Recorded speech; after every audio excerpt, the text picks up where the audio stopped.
Welcome, folks, to the Stretch Run. I'm your host, Oldy, also known as Mike Oldham, the Oldie Capper, whatever you want to call me these days.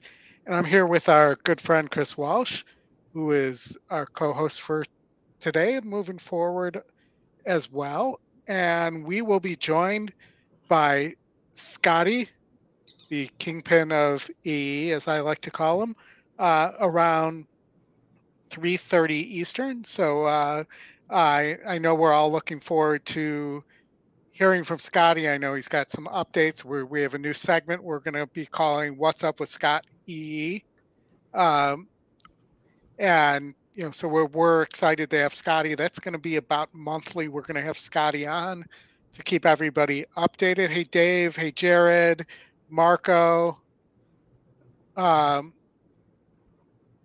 Mike C, Wiz, Scott, Greg. Good to see you all. I'm speaking like I'm from the South with the y'all there. That was unintentional.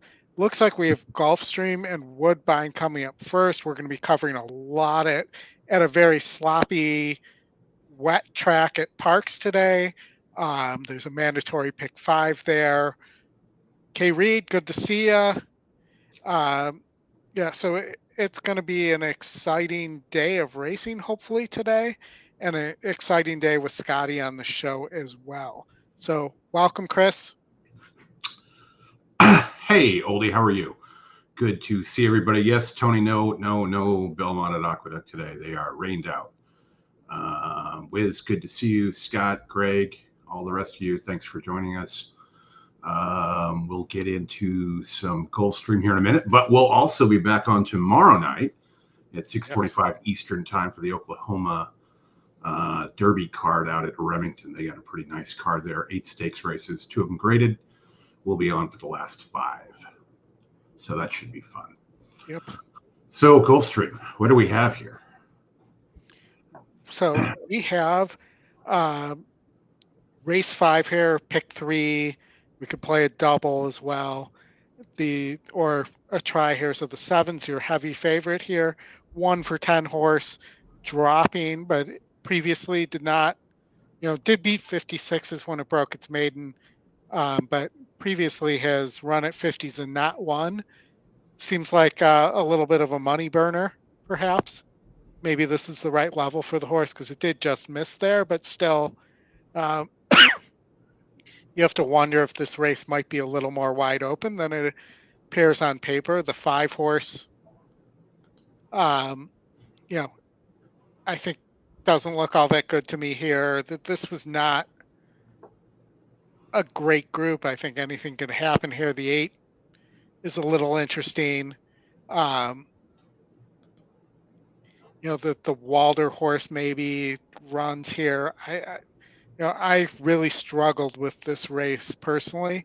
The data says 7-5 all day, but these are non-winners of 1, and I've been hitting a lot of bigger prices in non-winner of 1 races where they've raced a lot. Yeah, this is a bunch of 1 for whatever horses. If you look at the horses that are, the 5 is only run 6 times. It's bored in 4 out of the 6 races with 1 win, but a lot of these guys seem to struggle to win. Look at the 6 a little bit here. You get Reyes, a little bit of a price. 9-1 isn't bad. I kind of like in the next race, I kind of like that 6 Warriors Pride, 8-1 morning line, 5-2 EE morning line, 5% horse, square on the pace, so it should get out there. But it's also got the bottom GSR, which is, but it's never tried this distance either, 7 furlongs. Yeah, and I thought, the 7 big and classy looked tough here. Mm-hmm. I was not a fan of the 3, who's the second choice here. But I could see this horse winning. Just looks like it needs a lead to me and isn't going to get it. Yeah. So that's a lower priced horse you could eliminate. The 2's a little interesting. If you're going to play a double, The 2 is 3 of 6 at the distance, has beaten, has a win against state-bred graded stakes company, can rate a little bit, hasn't been in good form, but maybe coming off the layoff. Well, it is going to a 0% trainer as well.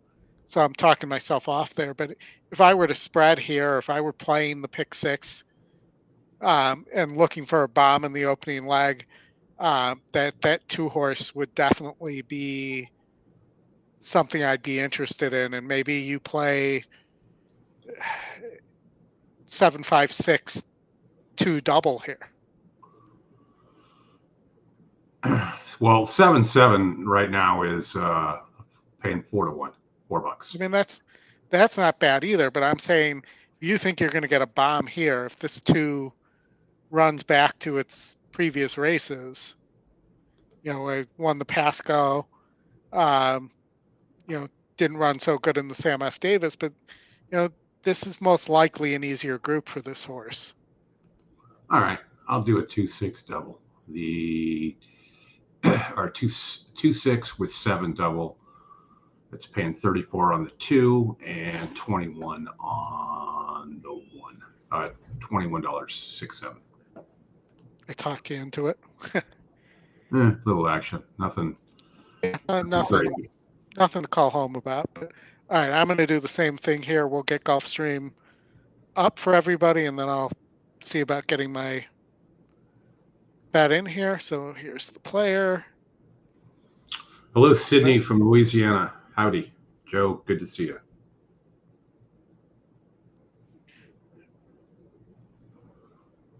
All right, hold on. Looks like Woodbine is running right on top of. It gets better later from what I saw, that they stop running on top of each other a little later here. And then I still need to get this in, so we're talking Gulfstream. I want to turn all this video off here. And we are saying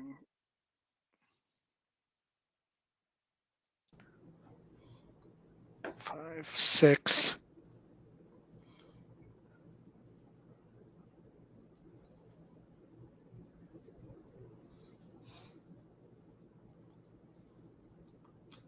So I'll throw a $5 double on that and hope that 2 runs there. Yeah, it's getting bet a little bit. Yeah, so no, you're looking at the 2 in the wrong race. Oh, the 2 in the next? Yeah. I was showing that here. Let me switch back. And I have a horse so this 2 horse here. Mm-hmm. 15-1 on the morning line. Moves to a 0% trainer. Did win the Pasco, as I mentioned earlier this year. Beat Statebred 2 back. Can rate a little bit, but does need to be near the lead. Should sit a good trip, I think, right off your 6 horse. I went with the 7 in the next. I'm 6-2 in this race. 6-2 with the 7. Horses are approaching the starting gate. 1 minute. Yes, they are. Thank you for that. I also have a best bet of the day. I don't really do those, but I have a horse I love in the last race at Gulfstream with an E morning line angle, top pace, top SOR.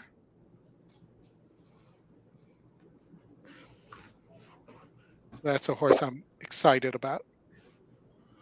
Tony likes horses are abdicating. 6-2. It's now post time.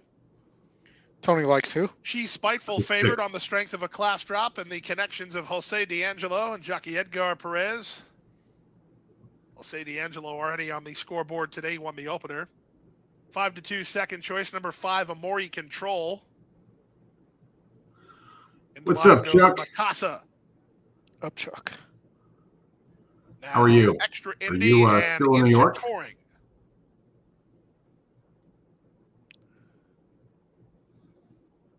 Waiting for Jinrin and Tovia.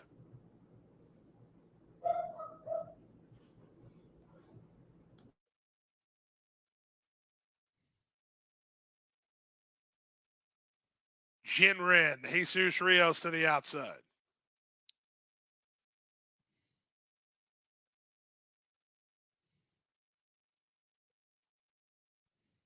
Ready for action. And they're off. Sharp break from Amori Control, who heads off for the early lead, but Elot's going to hold her out there in between horses and Val's Gal. These three are quickest. Away racing in fourth and out wide is Jinrin as they go to the half-mile grounds. From between horses, it's Mikasa. She spiteful's toward the back of the field. Just ahead of her is Extra Indy, and the trailer is into Touring. To the far turn they go. Elot has the lead by a length and a half. Amori Control, second and moving to challenge. It looks like Terrell that seventh got running third. again. Tovia between horses. Three wide and Jinrin. Then it's Mikasa with She Spiteful. Out wide and improving is into Touring. Extra Indy stuck in traffic toward the back of the field. Marcos Meneses and Amori Control, the leader at the quarter pole. They went 22 seconds for the opening quarter, and Amori Control tries to sneak away. She's got a wall of pursuers. 45-1 for the opening half mile. Amori Control set down for the drive and trying to finish it up. Extra Indy is next. She Spiteful didn't fire, but Amori Control did, and she's a 2-1 winner. Amori Control, easy here by 4 So in the I end. played the Second, 5. Extra Indy, third, Mikasa, I played fourth, Val's Gal. 6, 103 and 2. 5, 7 to the 2 and 7 in the next. All right. Well, you're alive. 6 did run second, Tony. That's for sure. And you'll get a better price on that to place than you will the 5 to win. All right, Oldie, what do we got here? We have Parks coming up. 8 minutes. The Turf Monster. I was just about to create a ticket. This is not my ticket. So the question here is to gunite or not to gunite. I thought Dr. Adito in race 10 was very interesting. He's 5 for 6 at the distance. And there are these are mostly 1-turn miles that I'm seeing here. Mm-hmm. This is a 2-turn mile according to the chart there. But the real question for me is the Roses for Deborah race. I could easily single Roses for Deborah, undefeated on the turf. Here, the only race the horse lost was when they tried dirt. He has wet turf as well. Here, I might take a little bit of a chance here and add. So I don't particularly love the 5, who's the long shot, but I do like the 8 a little bit. And I have a note on the 8 at Monmouth in the previous 5 furlong race it ran a massive pace. So if that horse gets away, it could possibly steal this race. So I could do something like this for $48. A pretty reasonable pick 4 ticket. Let me take a look. Yeah. I mean, if I were going to do this, I'd pick 1 in race 10, and that's it. Either you gunite or you don't gunite. Yeah, I mean, I think there are a couple other prices here, though, potentially that you're blocking yourself out from. This 9 horse, I think, is really interesting on the pace setup in race 9.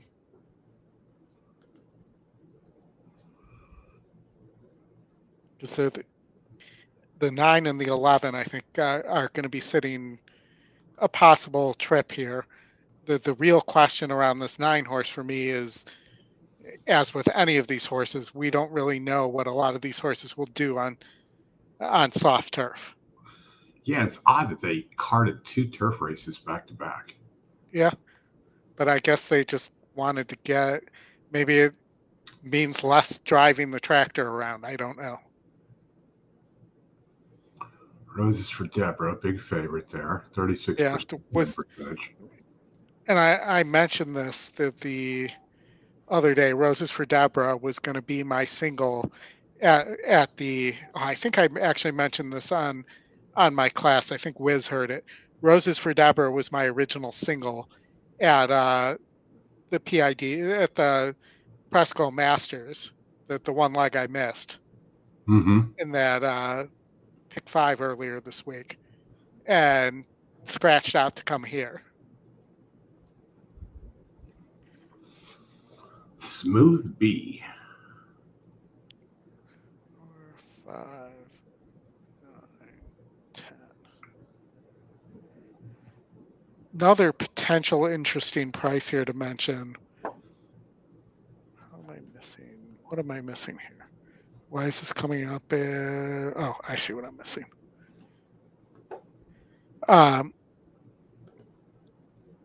This 10 horse, the E second choice, 5-1, 3-1 on the E morning line. I thought you might like this view. That's a lot of yellow, That's as you a would lot say. of yellow now. Lots of yellow. And I think that the money is going to go on the 4 and the 9. Yeah. I mean, that horse is going to take some money. That's too much yellow for it to not to take money. But you see what I'm seeing there. I should also mention, so we're still not going to, just the way I had to set up the video, we won't get the sound from the Parks races. I can take care of that. Oh yeah, you're not on a headset, so you could take care of that today. Bluegrass Dan, good to see you. Chuck, giddy up. Junior, I know we're all looking forward to talking to Scotty as well.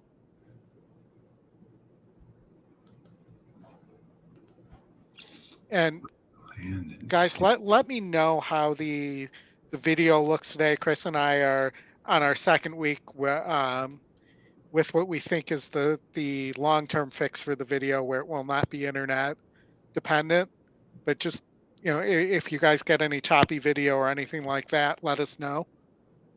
And it would not be a Saturday show if the manager wasn't here. The manager has arrived. Yes. If anybody wants to talk to the manager, he is here. He takes 10% though. He does. Because he's the manager. All right, I'm taking 3 shots here. Smooth B, 5 Dreams, and Alex S. to Landon C.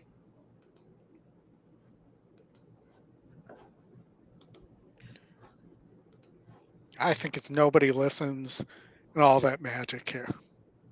If somebody's going to beat Roses for Deborah. And by then, C has won on the soft turf before in Pennsylvania. All right, 1 minute. I've got the sound up, so when they start talking, we should be able to hear them. All right. You said Scotty's going to be on at 3:30? 3:30 Eastern, I believe, but let me verify my time real fast. Let's see. And I will say it's Scotty, so I'll allow a few extra minutes in there. Fair enough. We'll be here for a little while. I think it's on the WhatsApp, not on my text. So hold on 1 sec. I wonder if we should start drinking. Heavily or just lightly? Just lightly. I do have to drive. 3:35. He'll be on. Can you hear? I can. It could be a little louder.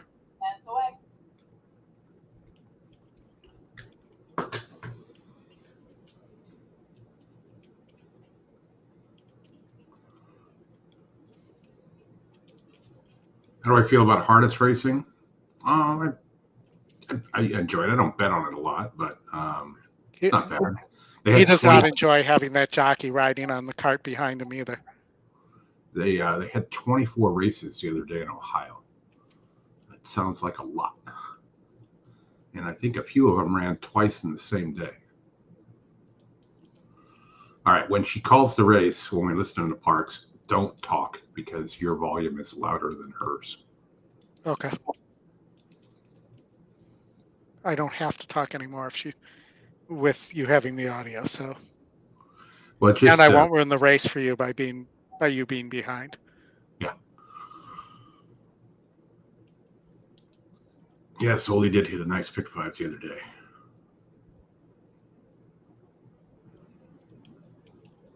I had a nice pick 3. The horses have now reached the starting gate for race number 8, the Grade 3 Turf Monster.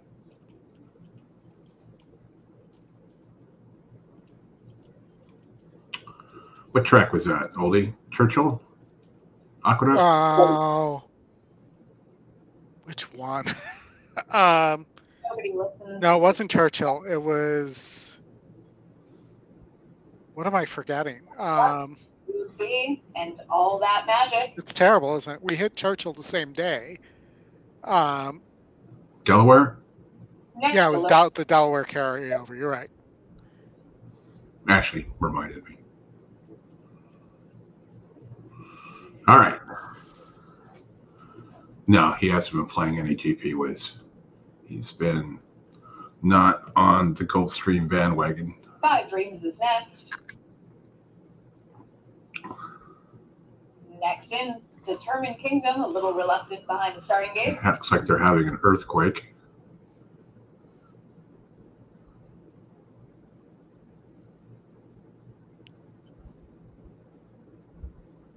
Well, it is.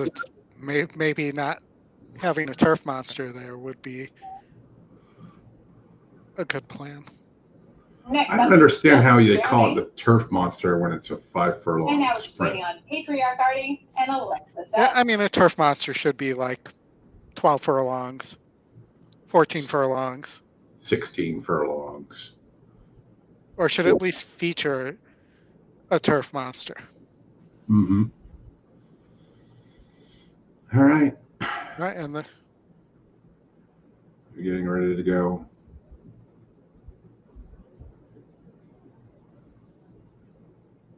And now they're all in.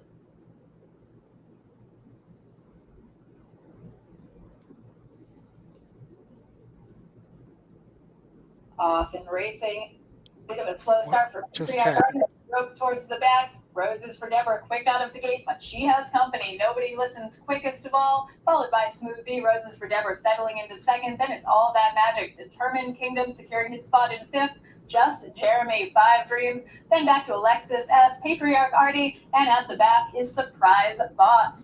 Nobody listens, doing the heavy lifting out front, and he has pressure right to the outside. Smooth B, the opening quarter, 23-4 as they make their way through the turn.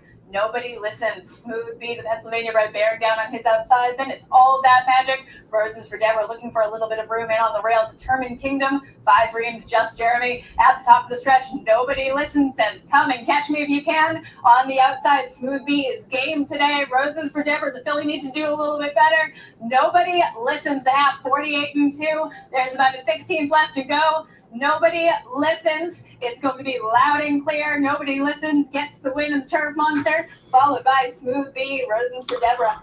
Well, the 3 long shots I picked, 3, 11, and 14, all hit the board, or at least ran in the top 5.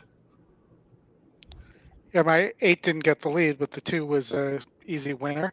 Our virtual machine just closed, so for no reason, without any warning. So let me just see what's going on. All right. It'll take me a minute to get it back up. If not, we'll do this old school. Okay, we got 13 minutes to Woodbine. Oh, sorry, 15 minutes to Woodbine and 13 for Gulfstream. Why did they shut this down on me? I don't know. We're having technical difficulties.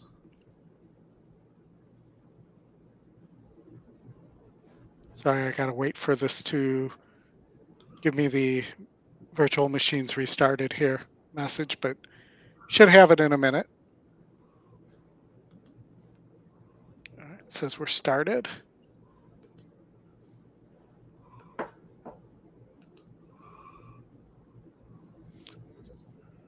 right, what did I make this?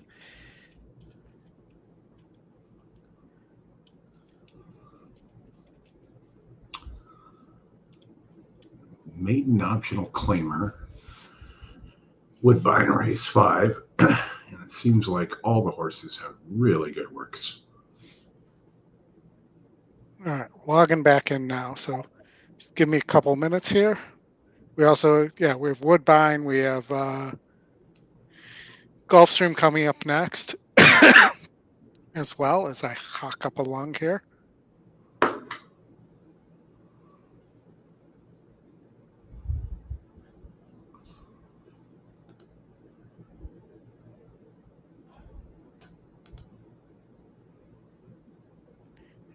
One more sec here. The 6 at Woodbine, first time starter, top GSR, but only by a point. 25 to 1, 2% horse. Doesn't look to be on the pace. And only 8 instances with a jock trainer, but they have won 25%. All the ones that are ran here, other than maybe the 8.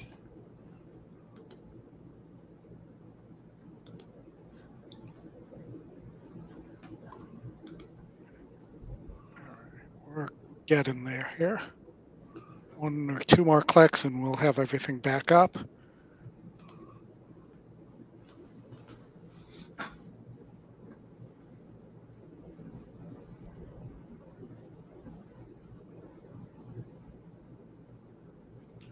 Alrighty, here we go. On YouTube, huh, Scott? They're broadcasting on YouTube. Is that on like their Parks channel or? Park at the Parks. Yeah.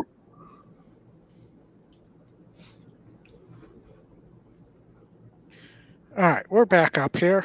I apologize.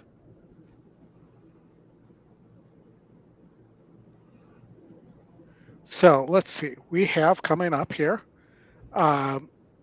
Got 10 minutes to Gulfstream, 12 minutes to Woodbine. It looks like we have Century Downs coming up in 2 minutes, but I think that we're in a minute here. Looks like you got a heavy favorite and non-winners of 1 there. I think I would skip that. Mm-hmm. Lethbridge, yeah. Got an 0 for 13 horse as a favorite there. Well, let's figure out what we're going to do at Woodbine. Yeah. We can scoot over to GP because they're going to run pretty close to each other. Yep.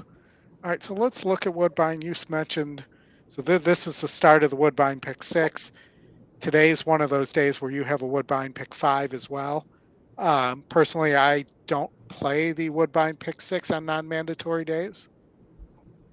Again, another one of those big jackpot takeout plays there. I don't play it on mandatory days either. You used to. Yeah, not anymore. So how about the 7 horse Mo Money for Row? Second time starter for Kevin Attard, the E second choice. Yeah, that's definitely one to look at for sure. Didn't run really well to start, but yeah. Well, and I'm just looking here though. You have it's dropping. Michelle Love, who's at 8 to 1. Here with the first time starter, you have Drexler with a second time starter, who ran pretty well last time out. The 3 is another one, second time starter. Stays at the same level, isn't dropping. Gets the same GSR. Was a 22% horse last out. Down to 5 to 1 now. You have the Buttigieg horse, who is 21 to 1. You have the LeBlanc horse, who is 17 to 1. Those are both double figures.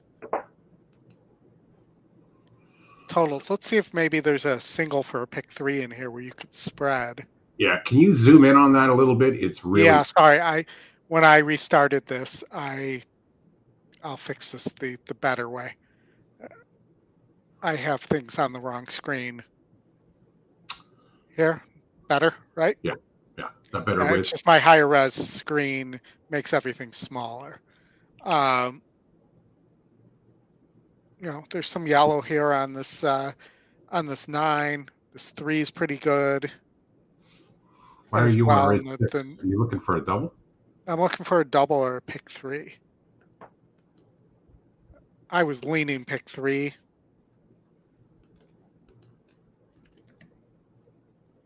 But let's see if there's I don't know what I'm going to do here because, would I trust the 7 and the 8? No. Do I trust any of these horses in this last leg? No. Well, the system wants to single the 9 and the 7 in legs 2 and 3. What amount did you put in? $12 at a $2 base. $2 base. I was going to say you're not playing $12 on a 20-cent. No. On a 20-cent base. So all right. I could live with the 9 as a single there. I think it's a 2-horse race. I think it's the 9 and the 3.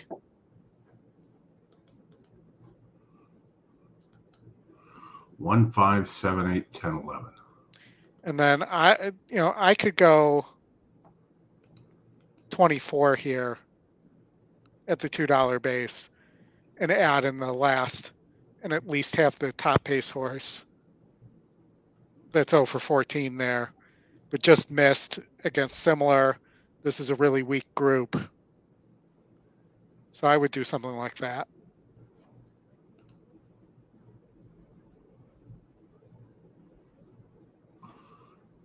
You don't like the 54% horse, huh? I don't love it. Look at this field. I know. It's not good. If anything, I would consider singling the 8 here. The 2 could move forward. The 3 could run. But, these horses are losing pretty handily, too.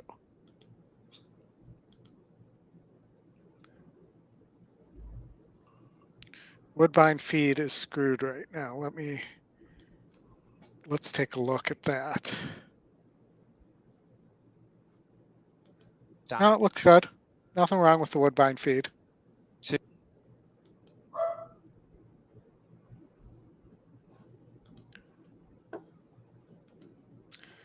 I'm going to. All right, I'm booking mine. 1, 3, 5, 7, 8, 10, 11 with 9 with 7. So it's like a colt double with a bunch of horses to start. I left the 2 off. All right, Gulfstream. All right, hold on. Let me get mine in here, and then we'll. 4 minutes to Gulfstream. We got a square on this 6-horse that we talked about last time. Parks race 9 now off the turf. What's the point? That they ran one race on the turf, there's no reason to. If it wasn't dangerous for that group, why is it dangerous now? Now. It was dangerous then, probably too. But at least it's not part of the pick 5 there because Parks does not go all if the races come off the turf. Well, there were definitely some horses I would have considered as almost MTOs in that race too. So that probably kills my ticket. That pick 4 I played there, but that's the risk you take there. I don't know what they do for the pick 4, Oldie, if you're going to get, if that becomes an all race or not. I know specifically in the rules for the pick 5, it says that races that come off the turf have no effect on the wager. So I'm going to play $2 for 24 there. I would expect the pick 4. It's the same. Well, the difference is it being a jackpot pick 5. Mm-hmm. It's hard to give people all in a jackpot. They do it in the jackpot pick 6 all the time. But should they? I guess would be the question. Glory. They've all got some speed as right. well. Gulfstream, we got 2 minutes. We got 5 minutes to Woodbine. So let's look at Gulfstream. Again, I'm alive here to the 2 and the 7 in the double. I'm betting the 6. Good luck. And we're all counting on you. And then I will have a Gulfstream late pick 5 for us. I thought this sequence was very interesting, and I have a single I like here, who's a huge price on the morning line, but I think it's a poorly set morning line. Poorly set. Hey, David. Hey, Colin. Thanks. Good luck to you too, David. Junior, thanks for the update on the parks off the turf. I think that means we get one more turf race today. No, that is the last turf race. No, we got one at Golden Gate. Oh, Golden Gate. I thought you meant at Parks. I meant us. Yeah. Collectively. Well, no, we got some at Woodbine. Oh, that's right. There are a couple there too. We got a couple, maybe in a month or so more of turf racing at Woodbine before that goes away. Let's take a look at the horses on the track at Gulfstream.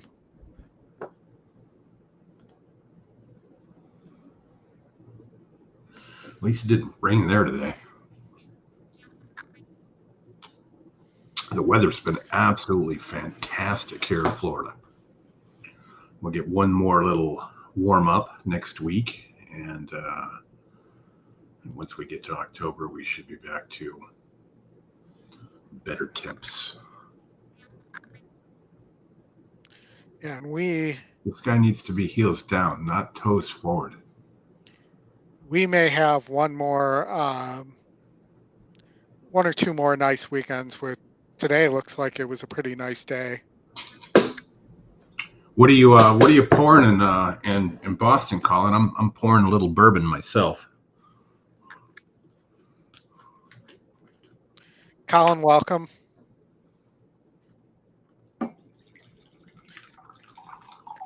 Colin's definitely a big shooter out there as well. A big shooter? Big shooter. You've never heard that term before? No.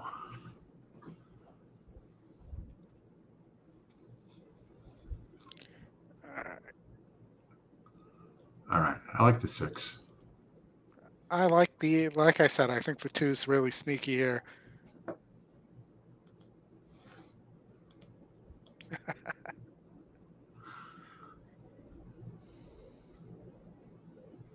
What kind of bourbon, Chris? And guys, can you hit the like button for us too? The good stuff, Wiz. I opened the Blantons.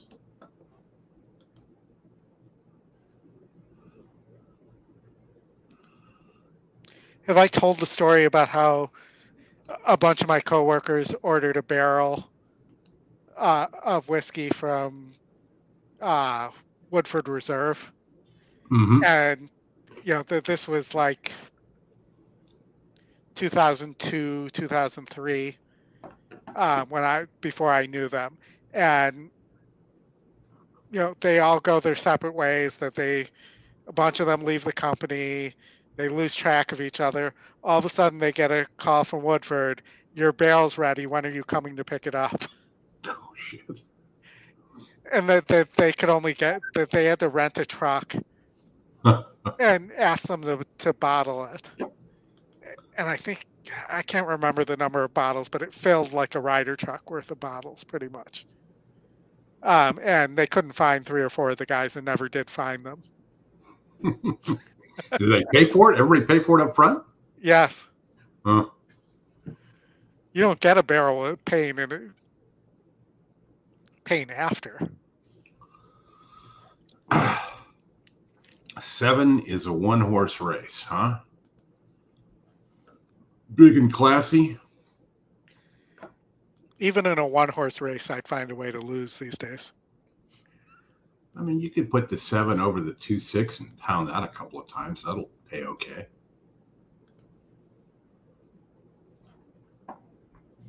So the question is, does Woodbine go off before we're getting some post-drag here? Woodbine's about to go off, so I'm going to switch us, and we'll just keep one eye on Gulfstream.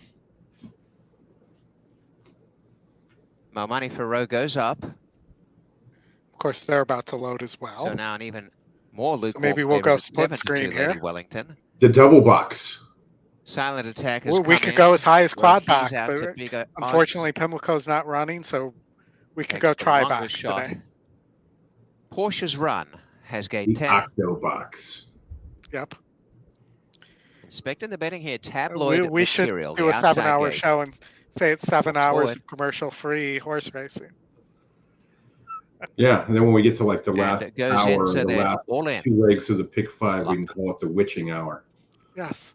where losses become wins. On their way, wins And become as they losses. begin, Come best into losses. stride, Fedorova with Silent Attack, and coming through is Time to Watch for the early lead, and on the inside, Lady Wellington and Racing Handy Get My Drift. They've gone out in front, and on the outside, Tabloid Material gaining now to 5th, and More Money for Rose making good ground on the inside, and held up slightly for room is Speed in the Forest, and Porsche's Run is next. The two who've distanced themselves well out of it are Hobby Class Oh, wait, and two. Rohees. They race into the turn, Oh, and the wait. leader on the Come on, inside 5. is now Lady Wellington at the 3/8. Tractor A beam. battle length to Time to Watch, and up the inside, Fedorova darting forward, and they've got out by a couple of lengths. Over on the inside, pushing on is Get My Drift, Tabloid Material. The outside, trouble to get room there was Silent Attack, who dropped back, and Porsche's Run around the outside, as is Speed in the Forest. Lady Wellington chased home by Fedorova. Lady Wellington still untroubled, 2 lengths in front of Fedorova. Silent Attack storming down the centre of the track, but Lady Wellington's race well clear. And Lady Yeah. Wellington out by 3 or 4 lengths, looks all It's over worth a a winner. shot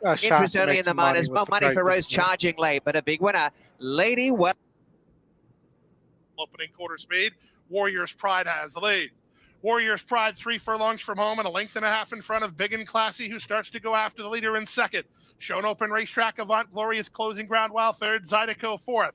Starship Renegade needs to pick up I his don't think ball Mickey's game. He's running. not better than 7 lengths off the lead. Warriors Pride throws out the anchor. Now Big and Classy takes the lead, immediately taken on by Avant Glory through a 45-1 opening half mile. Good stretch battle getting ready to ensue between Big and Classy and Avant Glory. Avant Glory on the outside, Big and Classy with something in reserve. He kicks again and now puts him away. 3/4 in 9 3, and Big and Classy is an aptly named winner of the Jackson Bend. Big and Classy does it by 2.5 lengths. Avant Glory second, Zydeco third, 7-3, I the think fourth, the 6 Cajun. just got nipped for 4th. All right. Well, I'm not going to say boom to that because it was that was not the big boom. If the 2 would have won there, that would have been the big boom for me. Yeah. But an okay double. There, I had it for $5. What would the will pay? So the double. $7.70, 7.7 to 1. All right. Why don't you take the good people through the alphabet soup at Parks? It's 3:31, so we'll probably get Scotty here in a few minutes. Scotty's actually in the waiting room. I don't see him yet, but I see his name. I just don't see his face yet. And he added himself, so I believe he is here, even though we're not seeing him. He's Yeah. just a blank canvas. Scotty the blank canvas. All right, well, this race is off the turf.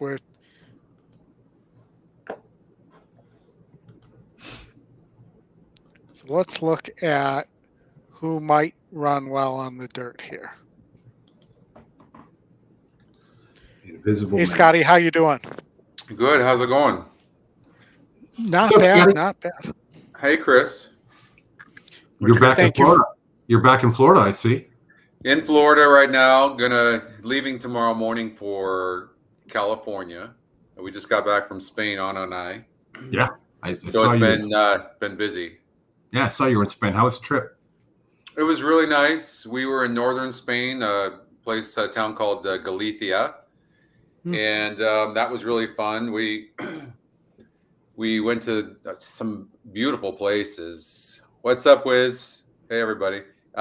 Beautiful places. Really, really cool time. The weather, we got really lucky. The weather was fantastic as well. So, yeah. What's up, Tony? Miss you as well. Miss everybody. Just had a lot going on. Been working a lot, and just with the metals company Universal, and been working with Brad and Ryan on EquinEdge, and we've been kind of getting into the breeding thing as well. So I've been working on that. What's up, Dan? Been working hard. Hey, Scotty. Been working really hard on EquinEdge. There's some pretty cool stuff that I'll update you guys on for EquinEdge as well.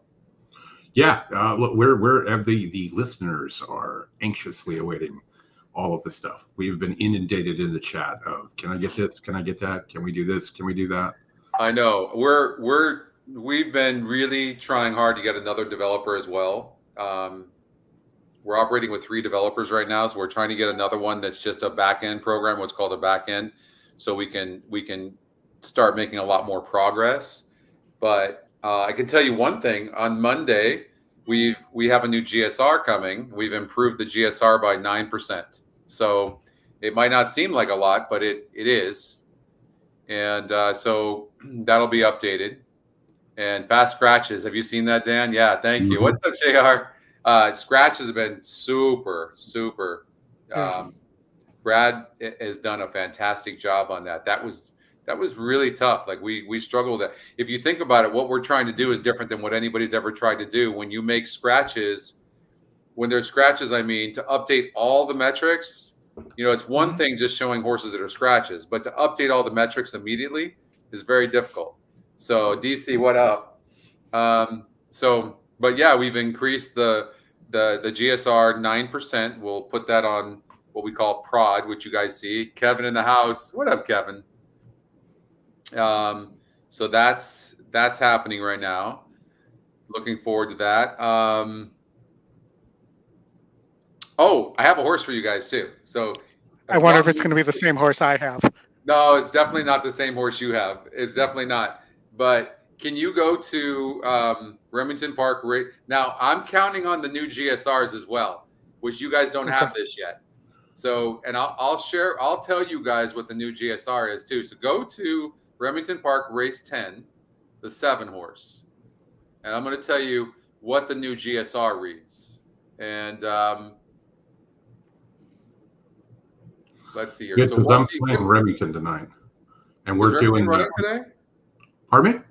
Remington's running, right? Yeah. Yeah, they're running today. Yeah. Tomorrow is the Oklahoma Derby. We're doing the gotcha. Oh, that's right. That's right. So there's a horse named Late Night Radio. And you can see the horse was off of a layoff last time out, ran a really nice race, getting 4th, only losing by a length and 3/4 on the turf. And the GSR was a 48. And you can see, no, hold on here. The GSR was, make sure we're on the same page. Remington Park. Let's get this up. 50. Race 7. So it was a 50. And all right, now I'm with you guys. 50, and so it's going up 16 points. That was off of a layoff, and it barely lost. It ran a really good race under conditions maybe it shouldn't have run good. Okay, yeah. Here's the crazy part. So you guys are seeing a 66 GSR, but on staging on the new, okay, so it's 18-point jump. So going from a 48 to a 66. So big jump on the 7 horse Late Night Radio. So nice. I'm expecting a really big effort. 7-2 on the morning line. Nice. I'll definitely use that one. We'll have to hit you up for the last 5 races tomorrow. Just get the screenshots of the GSRs. Yeah, let's see here. So, by the way, I loved your picture on the About Us page of the metals company. Oh, thank you so much. So you look like you're in TV news. I know everybody says that's so funny. You know where that kind of came from? I started, when I started TVG, I had to, kind of pick it up a little bit,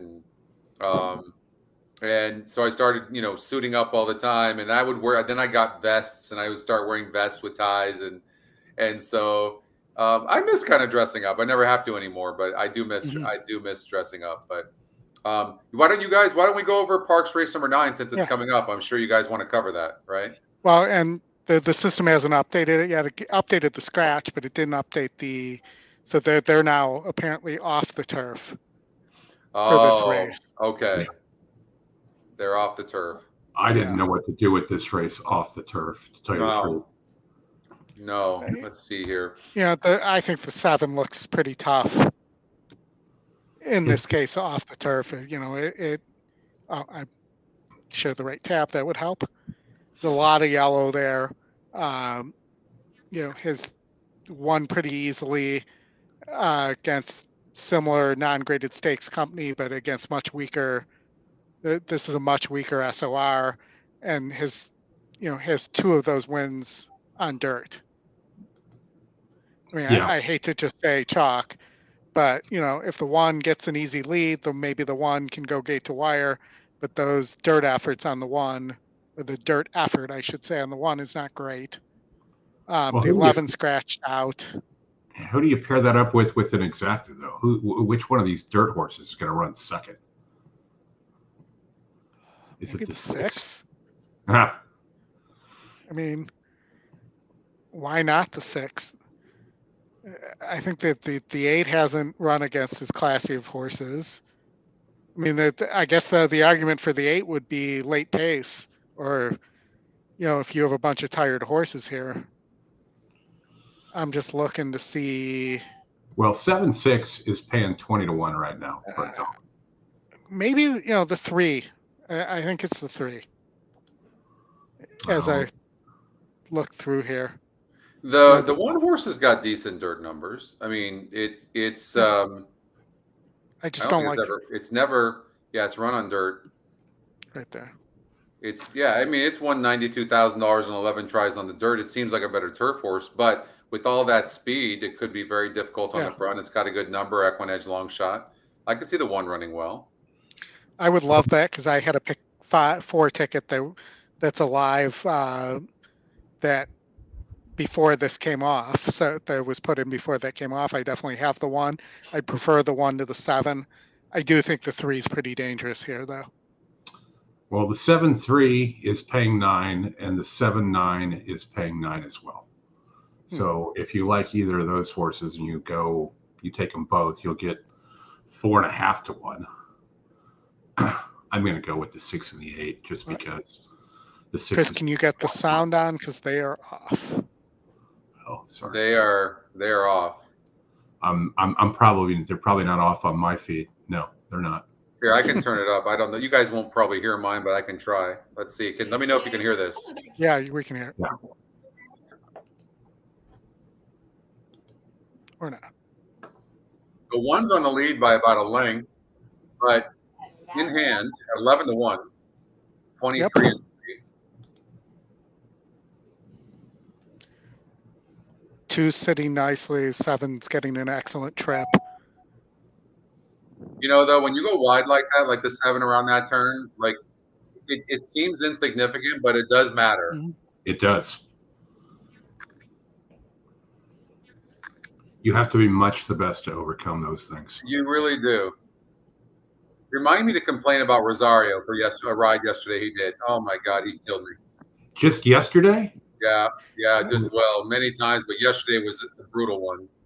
Yeah, you should join the big chat if you want to. If you want to hop on. There's a guy in there. He hates Rosario. No, with a passion. He destroyed me yesterday on such a stupid ride. I can't even tell you guys. Told you guys the 3. I would have added the 3 if I knew this was coming off. 1's not giving up.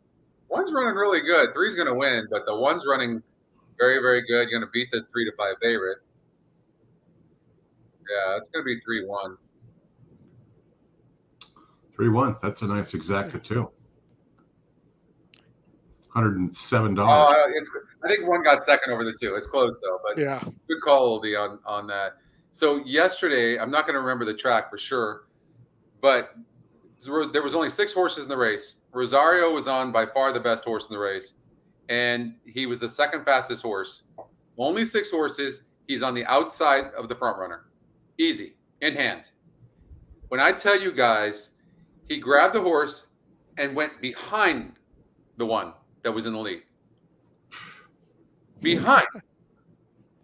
And all of a sudden, 2 other horses come to the outside of him. He literally locked his horse on the rail. It was a Bill Mott horse yesterday. Literally, and he lost the race barely. He literally there was nobody on the outside of him.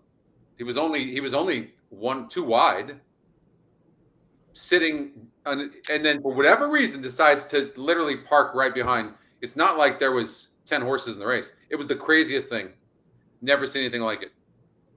Yeah. Anybody see that? I didn't see that one, but I'm guessing that was at Aqueduct. Was he? Yeah, it was. Okay, let me find that. If you guys get a chance to watch it, it was disgusting. It was at Belmont. What's the story with replays? Can we show replays? It's something we're working on. That's one of the things that we have the approval on. So it was the horse Spongy in race number 8 at Belmont for Bill Mott. There was only 6 horses in the entire race, and he's sitting in second to trip. If you get to watch the video, you'll see what I mean. And for some reason, he literally – I very rarely complain about jockeys. Oh, I will, but it's not a big thing with me. And he did that at Saratoga all summer. I mean, there was a 4-horse stakes race that I think came off the turf, and the longest shot in the field won, and Rosario never did anything until like the 8th pole. Well, I'm going to tell you, he was 2 or 3 lengths the best horse in this race, and he literally put the horse behind the front runner, behind it instead of sitting outside of it. And he could have passed the horse at any time.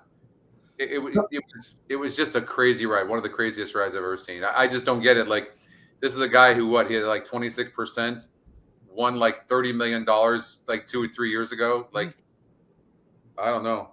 Yeah, really strange. But what else is something new? Okay, so, go ahead, Oldie. So, do you want to tell us a little bit about, before we go into maybe the Gulfstream late pick 5 here? Do you want to tell us a little bit about what's going on with Santa Anita and what EquinEdge is doing? So we partnered with them, and they have like a couple of contests that they do on weekends, and so we're working with them and partnering with them on that. Also, I'm going to be doing seminars a couple of times a month up at Santa Anita for over the next 6 months. So if you get a chance to come out to Santa Anita, come and see me. We're working on that. These contests are pretty cool, and you'll probably, maybe even if you're getting Santa Anita emails, you'll see some marketing with EquinEdge's name on it. So we're doing that. You're doing late pick 5. Go ahead and talk about your late pick 5. I'm going to look at the late pick 5 as well with you guys, since there's 10 minutes of the race. All right. So late pick 5 at Gulfstream, I thought the first leg, this maiden leg here, was a pretty big spread race, and it's being bet that way as well. You do have the 3, who's your top win, top SOR. 7's your top GSR. You also have a nice win percentage on the 1, who is 20 to 1 on the morning line and is currently at 7 to 1. You have 6 to 1 on the 7. I just felt that this was this could either go to the 3 or it's going to be a spread race. I'm sorry. Yeah, the 3, or it's going to be a spread race. I chose to spread here. There's some other prices later too, and you'll see my single, at least in the morning line, is a price as well.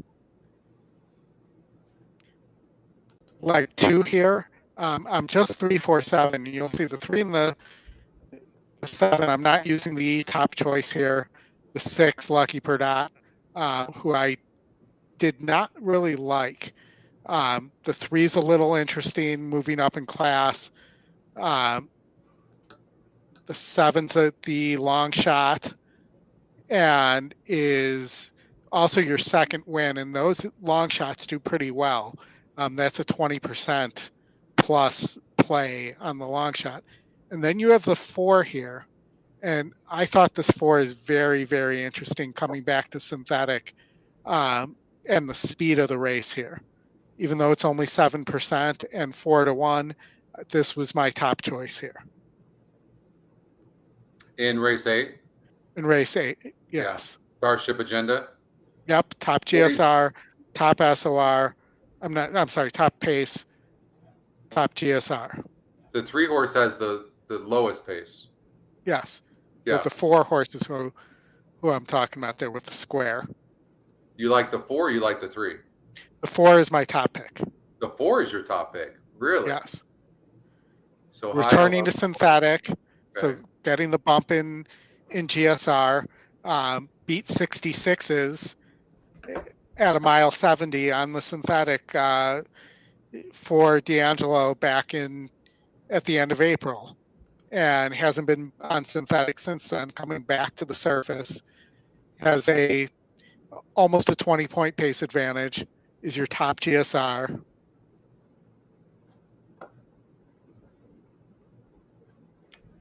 That's a ballsy single, but I like it. Because not a single, not my single. Oh, it's not a single though. Okay. No, top pick, but not single. Where's your single? My single is the 3 in the last. 15-1 on the morning line, 24% win, top pace, top SOR, top GSR. That's a 39-point. Looks like a 39-point pace advantage. It's a big one, yes. Mm-hmm. And it's 5-2 EquinEdge morning line, and it's 24% to win, and it's got the top GSR by far. Holy hell! Yeah, that's definitely. I thought this was going to be the horse you were going to give me as your. Yeah. Wow. Who was your top pick in race 8, Oldie? In race 8, it's the 4. Yeah, I like the 4 as well there. I mean, if you go back to that race real quick, the 4 in race 8 also has been working well. You get Art's favorite angle there with Vasquez on there. He loves that guy, and he does pretty well in these types of races there. So that could be, if you wanted to do a double single there and press your ticket up, that's something you could do as well and keep that 3 alive at the end. But this is actually a really tough sequence. I think you could get paid here. Yeah, no, that's what I was thinking too. It really depends on what people see on that 3 in the last. Is it going to get bat like the morning line, or is it going to get bat like a 15-1 shot, or somewhere in the middle? I don't see why this 3 horse has to win this race here. This is the type, if you really want to win, it could win for sure. But this 3 horse Saint No More here in the 7th race is the type of horse where you leave it out. You don't even use it, right? And because the EquinEdge long shot's going to be pressing from the inside for sure, and those 2 horses are going to be going, and then maybe you get some, horse like the first-time starter, who's EquinEdge's second pick, Zayas and D'Angelo. Maybe that's a horse that you get the Salvatore Prince. You take chances like that in singling horses like that. Yeah, possibly. You could go 3 at the beginning, 3 at the end, or not 3 at the beginning, 3. If you're going to play the 3, you could single there. Is what I'm trying to say. But I like the 2 and the 7, the 2, 4, 7. I like the 3 first-time starters in that race. Yeah, I mean, I think the 7's pretty interesting for Panici. There was one other thing here. No, it's not this race. Hold on. There was a jockey trainer pairing here somewhere, and I may have lost it. Might have been earlier in the card, where Marcus Meneses was winning with somebody at 60%. I thought it was in the sequence. It's not, but no, not in here. But the 7 horse in the next race, that Flying Black, they're 40% jockey training combination. Yeah. Here, the 2 horse, look at D'Angelo and Zayas, they're 41%. Like this might be the type of horse that you actually single, guys. Salvatore Prince. I like the 2 best. But I can't rule out the 2 and the 7. But the 3 horse just proven too much of a loser. The 1, if it breaks good, is going to be going with the horse. 6 doesn't look all that great. And so that would leave the 2, 4, and 7. That might not be a bad exacta box as well, 2, 4, 7. You like the 2 there, huh, Scotty? Huh? You like the 2 there. I like the 2 a lot in this race, actually. Yeah, I would anticipate this 2 horse is going to run a really good race. Yeah. Connections are really good. It's EquinEdge's second pick. I would imagine it's going to run a really good race here. He's been working out well. The workout reports kind of like that one as well. Oh, they do. Street sense firster for D'Angelo. So you know that's always nice. Yeah. And workout. I mean, there's a lot of horses. If you look at the workout reports for this race, it's going to be hard for you to find one because just about all of them are working very well. Yeah. And that you don't usually see that in a lot of maiden special weights. Usually there are a few that tower over the top. But Scotty, check your phone. I just sent you. That's my new favorite bets. $2 base, pick 4, pick 3s, 50 cents. Play it for 10 Great hit. That's really nice. Yeah, you don't have to hit every one of those to hit, but pick 3s. That's you find wow. Well, that's a fantastic play, Chris. Yeah. And when Scotty, when you we can't go back and look at it on the E, but I did it in the class and we talked about it last week. You know what the pick 5 paid there? What? A lot. $1 more. $1 more. Stop it. No kidding. 31.16, and I got 31.15. Wow. So it's 2 less races, and you're likely going to spend more than $40 on a pick 5. Wow. So we're going to take your 2 here, pair that up with the 4, and then I'm going to go with the 2 and the 3 in leg 3.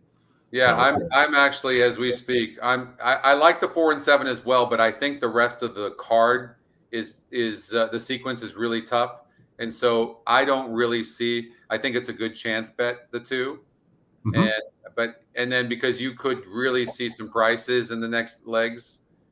So I mean, if you look at race number 9, I mean, that is an absolute grab bag. Yeah. It is a grab bag. Now, the form of the 2 horse Stride is interesting. It's 5-2 EquinEdge morning line and 29%. I would, if I had to single a horse there in that race, it would be the horse Stride for sure.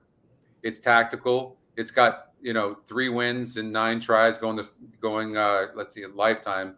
But it's actually first time going the distance. So, and it's got the top GSR, and people have a hard time reading horses like this. So there are many things that are pointing towards Stride in race number 9, the 2. 5-2 EquinEdge morning line, 29% to win. It's got a really good pace number. It's the EquinEdge second pick, and it's the top GSR. So there's a lot pointing towards the 2. Yeah, I kept the 2 as well. I went with the 2 and 3 there, in a skinny pick 3. That I played at a $10 base. Same thing, $40. Yeah, because the 3 could go gate to wire. The problem with the 3 is it's burned so much money, Chris. Oh yeah. I can't use a horse like that. Although I reckon the thing about a horse like that, though, Chris, if it gets the lead, if it does end up getting the lead, then they can get brave. And so from that perspective, it'd be tough to leave that horse out. But there's some horses like you got the 1, 2, and 8 that are close in speed. Does the jockey on the 3 even know that he probably needs the lead? Is he going to send? Because if he's looking at this horse on paper, he's thinking, well, I don't have to have the lead, and I'm a competitor. I'm going to say, if I had the EquinEdge pace number and I'm looking at this, I'm saying, you send that horse at all costs. Yeah. Right? Yeah. Well, unfortunately, they all don't have it. So no. You can watch There's them. a lot of trainers using it now. They'll reach down under the neck to hold the horse back and put it in a headlock. All right, were we loading yet? We should be getting close here. Let's So I'm singling the 2 in this race. Yep. With some cover bets of the 4 and the 7, and then singling the 2 and the 9th is what I'm doing, and then I'm spreading everywhere else and covering. I'm doing an all in race 8, all in race 10, and 1, 2, 3, 8 in race 11. That's how I'm playing this. I think that's my best shot. There's a lot of different ways to play. You know what, guys? One of the things that that drives me crazy on Twitter sometimes is when people are criticizing other people's tickets. Like, what was your thought process there? Like, are you kidding me? Like, this is the stupidest shit I've ever heard. Like, how can somebody criticize somebody else's ticket saying that they played the ticket wrong? How do they know that what's wrong? Help me out here. You guys, are you with that? Like, I don't go too crazy on trying to be the ticket police on Twitter. It's a free country. You can play whatever you want and do whatever you want. My opinion on somebody else's ticket may be vastly different from the next person, but I just try and stay in my lane and play my own way. I'll advocate certain things on the chat in terms of, if you're going to play a pick 5, including the top 3 choices in every leg probably isn't a long-term winning way to go. But I get it that you're trying to survive in certain legs and go forward. But for the most part, just leave that alone. What annoys me more are the people that just continue to bag on Jessica and the race caller at Parks. It's like, enough. All right. She started there. She's doing better. Leave it alone. I mean, complain about the guy at Asanobia Downs. It's far worse. Yeah. And I'm not a race caller, so I'm not going to go email or DM any of these people and give them tips on what to do. They got friends. People need to get a life, honestly. Yeah. Stop being and there are a lot of people who go after Jessica, and we all know that calling races is not an easy job. You're not sitting there watching a TV. You have to get it onto you basically have to get ahead of the satellite feed. Right. And we were unable to. We did reach out to her. We were going to do a 10-minute segment with her on the 2 Parks graded stakes races, but we couldn't get the timing right. We've learned that we need to be a couple weeks in advance. So turn the volume up on here, would you, Oldy? Yeah, Two walked out of the gate. Half a mile away. St. No More has the lead. Drone Settlement second. He's in Lisa good position. He's good enough. On the outside and improving his spot is Vinsanity. Improving out the rail. That's Kinsman Redeemer. Back behind them, it's Salvatore Prince. A gap of another 2.5 B's and Commissioners. They round the floor turn. Yeah. Up front, here's a move from Cadrone Settlement to take on St. No More. These two almost as one with a quarter of a mile remaining. Lace Up is next, dropping back Kinsman Redeemer. Underway from the back, he's a Commissioner. They're at the top of the stretch. 46 seconds for a half mile. St. No More digging in gamely here. Rationed along by Lionel Reyes and kicking away from Cadrone Settlement, who's back to third. He's a Commissioner, tries to catch him. They come past the 16th hole. St. No More has the lead. He's a Commissioner's rallied into second. Here's Lace Up into third. It's St. No More in front. He's a Commissioner was second. Lace Up was third. Cadrone Settlement was fourth. Then Kinsman Redeemer, Salvatore Prince. Well, at the end of the day, just play the EquinEdge top pick. Well, and it was top pick. It was a bunch of matches there. So that was, we're in race 7 here. That was top E, top win, and top SOR. That's a 40. Yeah. That wins at 44% of the time when those 3 things match. Yeah. 29%, EquinEdge top, EquinEdge morning line, second top GSR next to the 7, who ran a good third. And the 2 horse broke slow, but there was nothing there. The horse just didn't run. Yeah. We didn't have time to get anything in at Woodbine, but we can go ahead and watch this race. And actually, the 3 and the 9 look like strong horses here. It may just be a straight 3-9-3 or 3-9 exacta here. Well, the 9's going to be sitting a perfect trip on the outside of the 3 horse is going to come from behind. The 9 just sits the best trip, and it's even money on the EquinEdge morning line. It's 70. It's got the top GSR. Yeah. 2 wins of the surface. I'd take the 9 all day long. In fact, how much time do I have? Yeah, they're loading right now, so you got to get it in right now. There's at least another horse to go in. 2 more horses.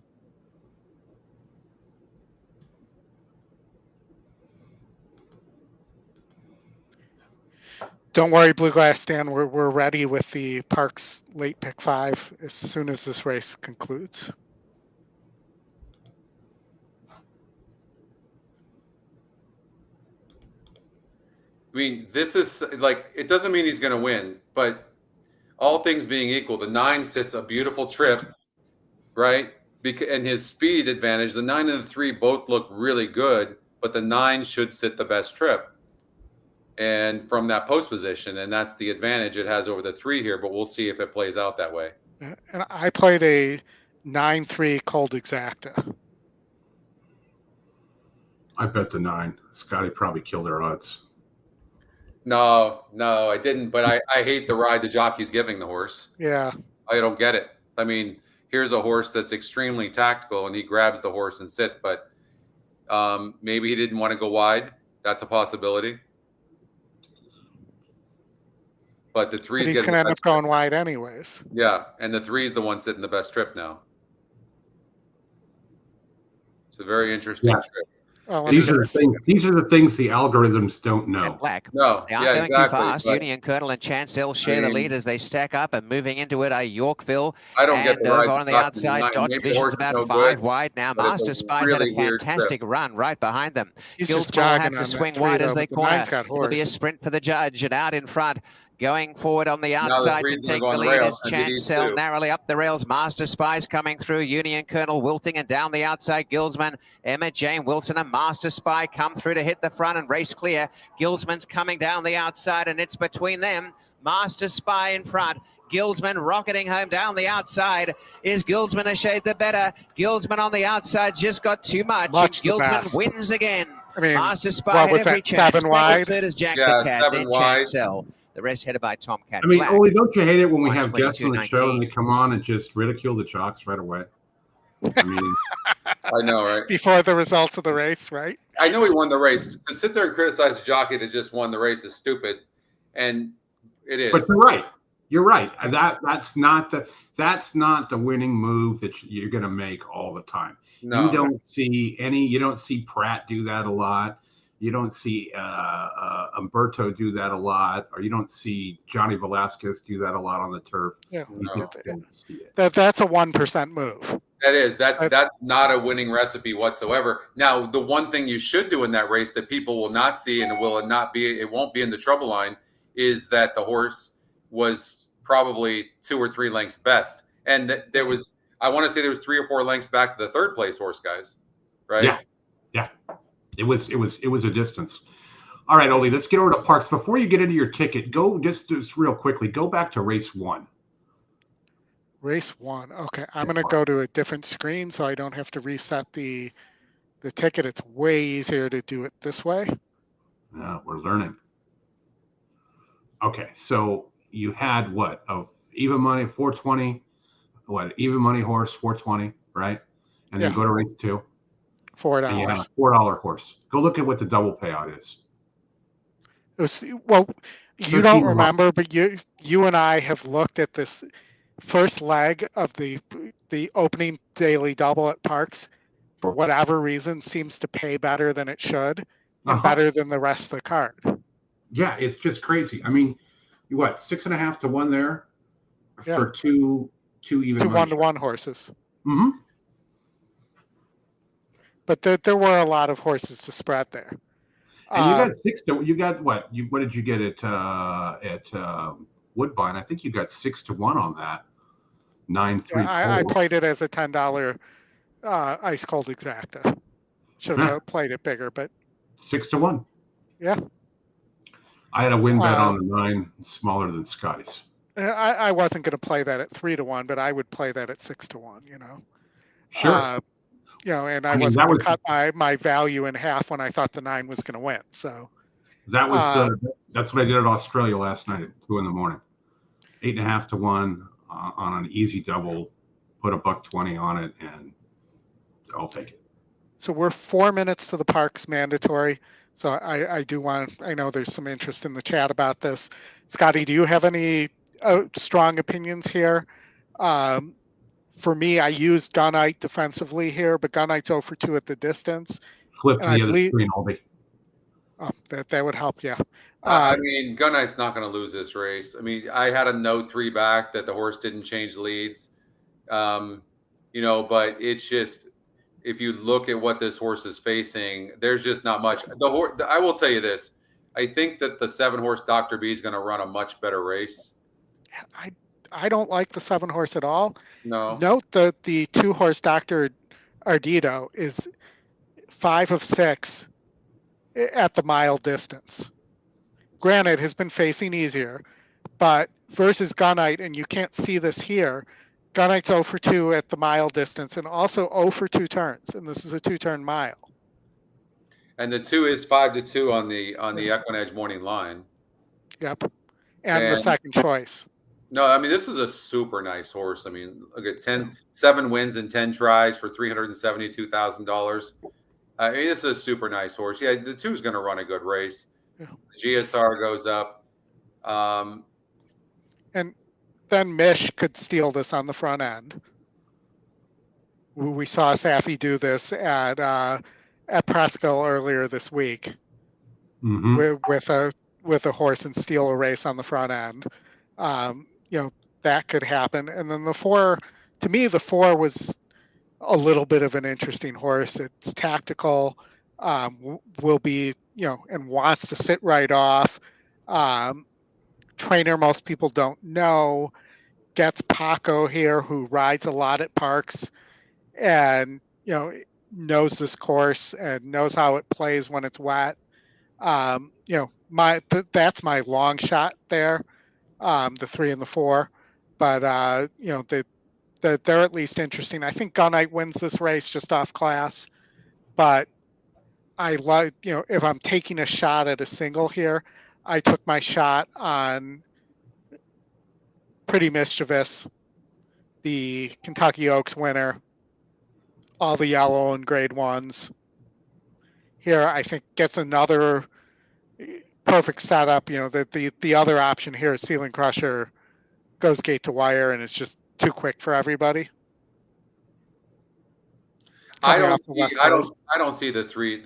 This 3 is not classy enough. The 3 is going to stop. And then you're going to have the 7-horse probably pushing it. And then Gunite's going to probably sit back, I imagine, like 3rd. I think Dr. B will end up being in 2nd. I don't think I just don't see anybody beating Gunite here. Unless, I mean, it's his race to lose unless something's going on with him. Yeah. You always want to try to beat horses like this, but sometimes it just doesn't make sense to try to do it. Mish is not classy enough. Honestly, if there is going to be a horse that will beat this horse, I mean, that was a 78 group for Chad Brad last time out. Off of a layoff. I mean, clearly this horse is doing very well. It only faced 4 horses, but they were better horses than what's in here. I like, it looks like a 2-horse race to me. I think, yeah. Brad, good to see you. And in the chat, Brad's got a nice double riding to Gunite here as well. And if you look at the double payouts, you're getting 12-20. Good. Thank you, Brad. Good luck here. And as well, Scotty, like I said, I singled the 3 in race 12, Pretty Mischievous, the Kentucky Oaks winner. Yeah. Lots of grade 1s. This is not a great field. Yeah, lots of yellow in grade 1s. Not a great field. But I know we're running up against the race. So do you have any thoughts on the Pennsylvania Derby leg as well, too? I spread here, but I'll tell you that Saudi Crown has the best data profile of any horse in this sequence. It does, and it ran a huge race. It was only its 4th lifetime race here, and it barely lost last time out against an 84 group. This is a 74 group, but I don't know if 9 furlongs is pushing it for this horse, but it's okay. Well, look at the GSR, and this is for a wet track, isn't it? Yep. So 9 furlongs wet dirt. Saudi Crown has 90 GSR, and you saw that in the race. It almost beat. In the race, it almost beat Forte in the Jim Dandy too. Yeah. Yeah, and now the GSR actually goes up 12 points. Yep. And its lone speed reincarnates fast. I think, I don't think Hernandez is going to be stupid to try to go with this horse. And not only that too, that horse, the 11 horse, has the outside post. They just took off, actually. Yep. Mish got an easy lead here. The 3 horse. Do you want me to turn it up? Yes, please. Okay. I like the 9 in the Derby. Groupie. Just one on the mud at Toga. 3 got off at 18-1. Gunite stalking.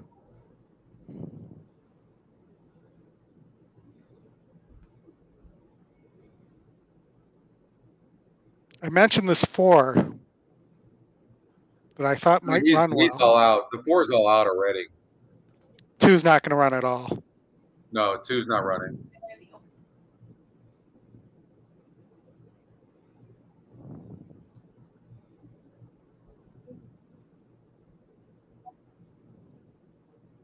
No, 4's not all out.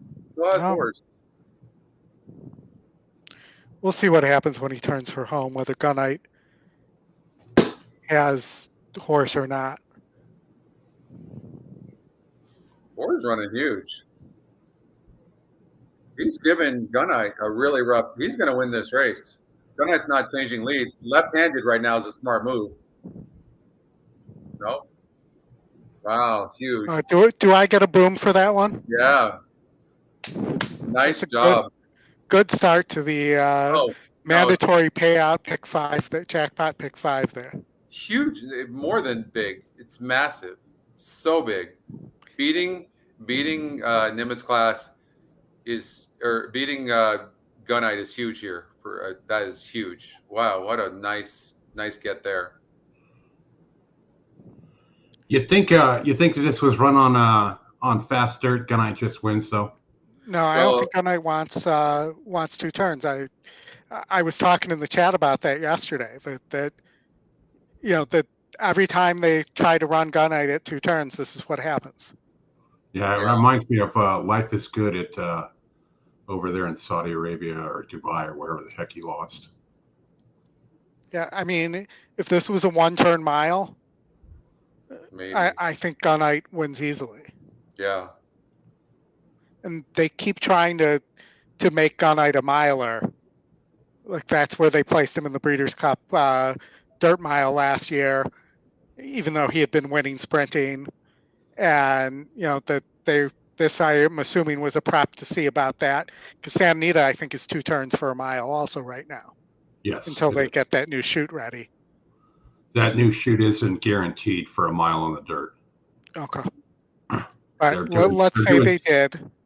Yeah. But I assume this was a 2-turn prep to see if the horse could do at an older age might get the 2 turns. And I'd much rather see the Elite Power versus Gunite versus Chosen Vron matchup at Santa Anita for the Breeders' Cup. That's going to be a tough race for me because I'm going to really want the Chosen Vron to win, but I don't know if I can. I don't know if I can fire on that. And I've mentioned, it's going to kill me to miss that race. Where Scotty, if you don't know, Chosen Vron's one of my favorite horses. Yeah.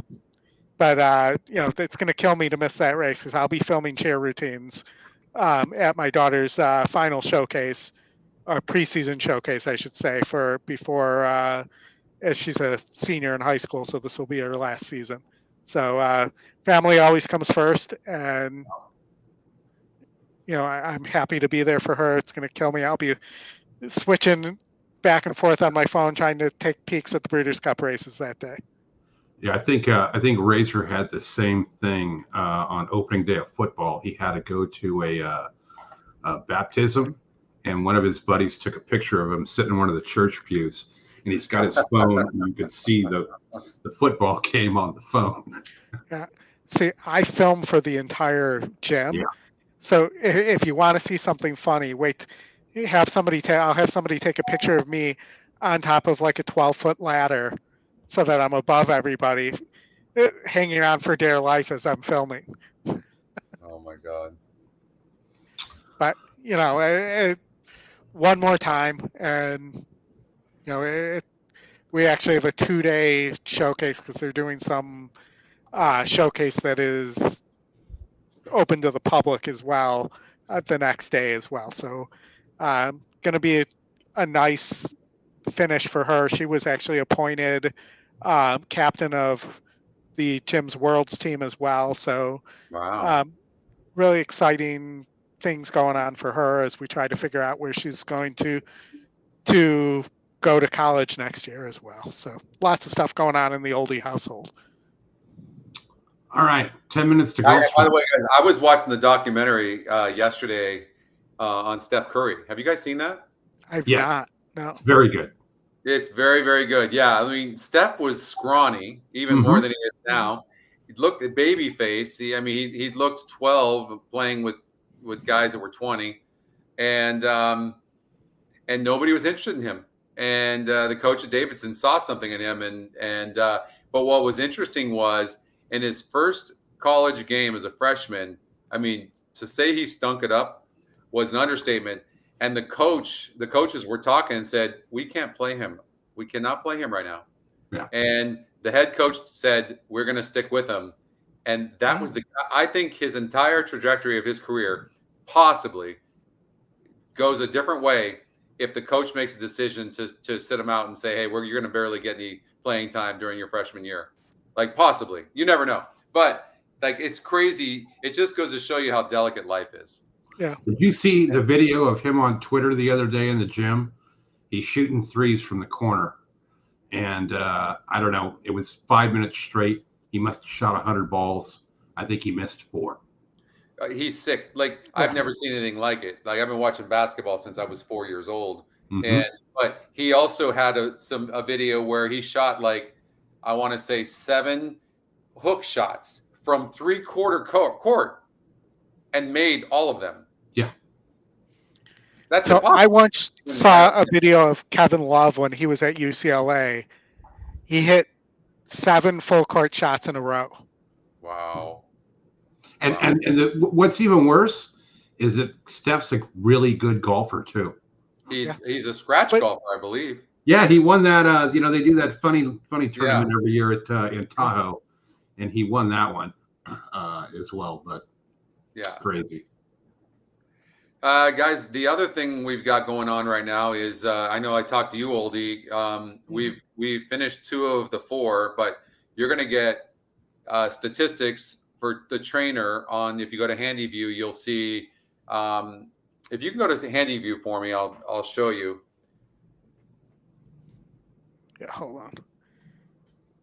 Let's do this 4. Okay. Yeah. So if you just click on the trainer up above, D'Angelo up above. Yep, up there, top. Why am I missing it? Right there. Okay. Yeah. Okay. It'll be right so in here. Right there. If he had a first-time starter, you would get statistics that showed the last 2 years, how many samples, and his win percentage. And what we're going to do with first-time starters is we're going to show you how he does with first-time starters and second-time starters, so you can see if there's a difference, whether you wait for the horse or you don't wait for the horse. And then when he runs the second time, it'll just be the stat for the second-time starters. Okay. The other thing, and all these stats will be for the trainer in that area. The other thing that's almost done is layoff horses. So how a trainer does with a horse that's a layoff of over 60 days in the last couple of years. You'll have the samples. It'll be right there. It'll show you that. First off the claim, you'll get statistics for that. That's coming. And then the last thing is the first time with a trainer. So those 4 things, statistics you're going to get. What's up, Catherine? So Tony, I knew you'd ask for it. The mock race, I'm going to say there is a high chance that the mock race will be done by March at latest of next year. It's already in process. In fact, we have a mock race right now, as you guys know, but we needed to get it dialed in, and John's working on that right now. So the mock race, I'm hoping that we will have it by April or May next year, maybe even March. But it's that is in the works right now. I would imagine next week or the week after, guys, you're going to have probables and payouts. I love this because I play exactas all the time. Yeah. I want to, and I don't want to have to leave the page just to see it. So you'll be able to see from RaceView, you'll be able to see all probables and payouts for that particular race. So that's coming. That's great, Scotty, because we do And Scotty, how many times have you been flipping between screens and didn't get your ticket in time? Didn't get the ticket in, exactly. Yep. Or you said, you know what, maybe you got lazy, didn't even realize, and you're like, I'm not even going to look at it. And then, and then you see afterwards, well, if I would have known it was going to pay $20 for that, I would have played it. So that's actually done. We're just dialing it in right now. And so we think that will be released next week or the week after at the latest. Yeah, the Friday night coaching class I do, we've been getting those 6 races at the turf races at the Meadowlands, which are fun races to bet. They are. Again, but it's flipping back and forth for double payouts and exacta payouts and trying to figure out which one do you want to fade and which one do you want to pound and whatnot. So that'll be super. Yeah. So JR says, can your system highlight horses that have a pace advantage greater than 20 or GSR SOR in a separate section like a tip sheet? So here's the thing. You have that, right? You've got that on the. We have that right now, doing it 7 points or above. It's already doing that. Mm-hmm. Now, one of the things we're going to do, it's going to happen, and that is that we are going to give you the ability to kind of run your own stuff. So like Oldy does, he has his stats. You're going to be able to go and you're going to have your own dashboard. And you're going to go, okay, what percentage of the time when the top GSR and the top SOR and the top EquinEdge pick are the highest, what percentage of the time does that horse win? You're going to be able to run all that stuff. If right now we gave it like a tip sheet, JR, think about this.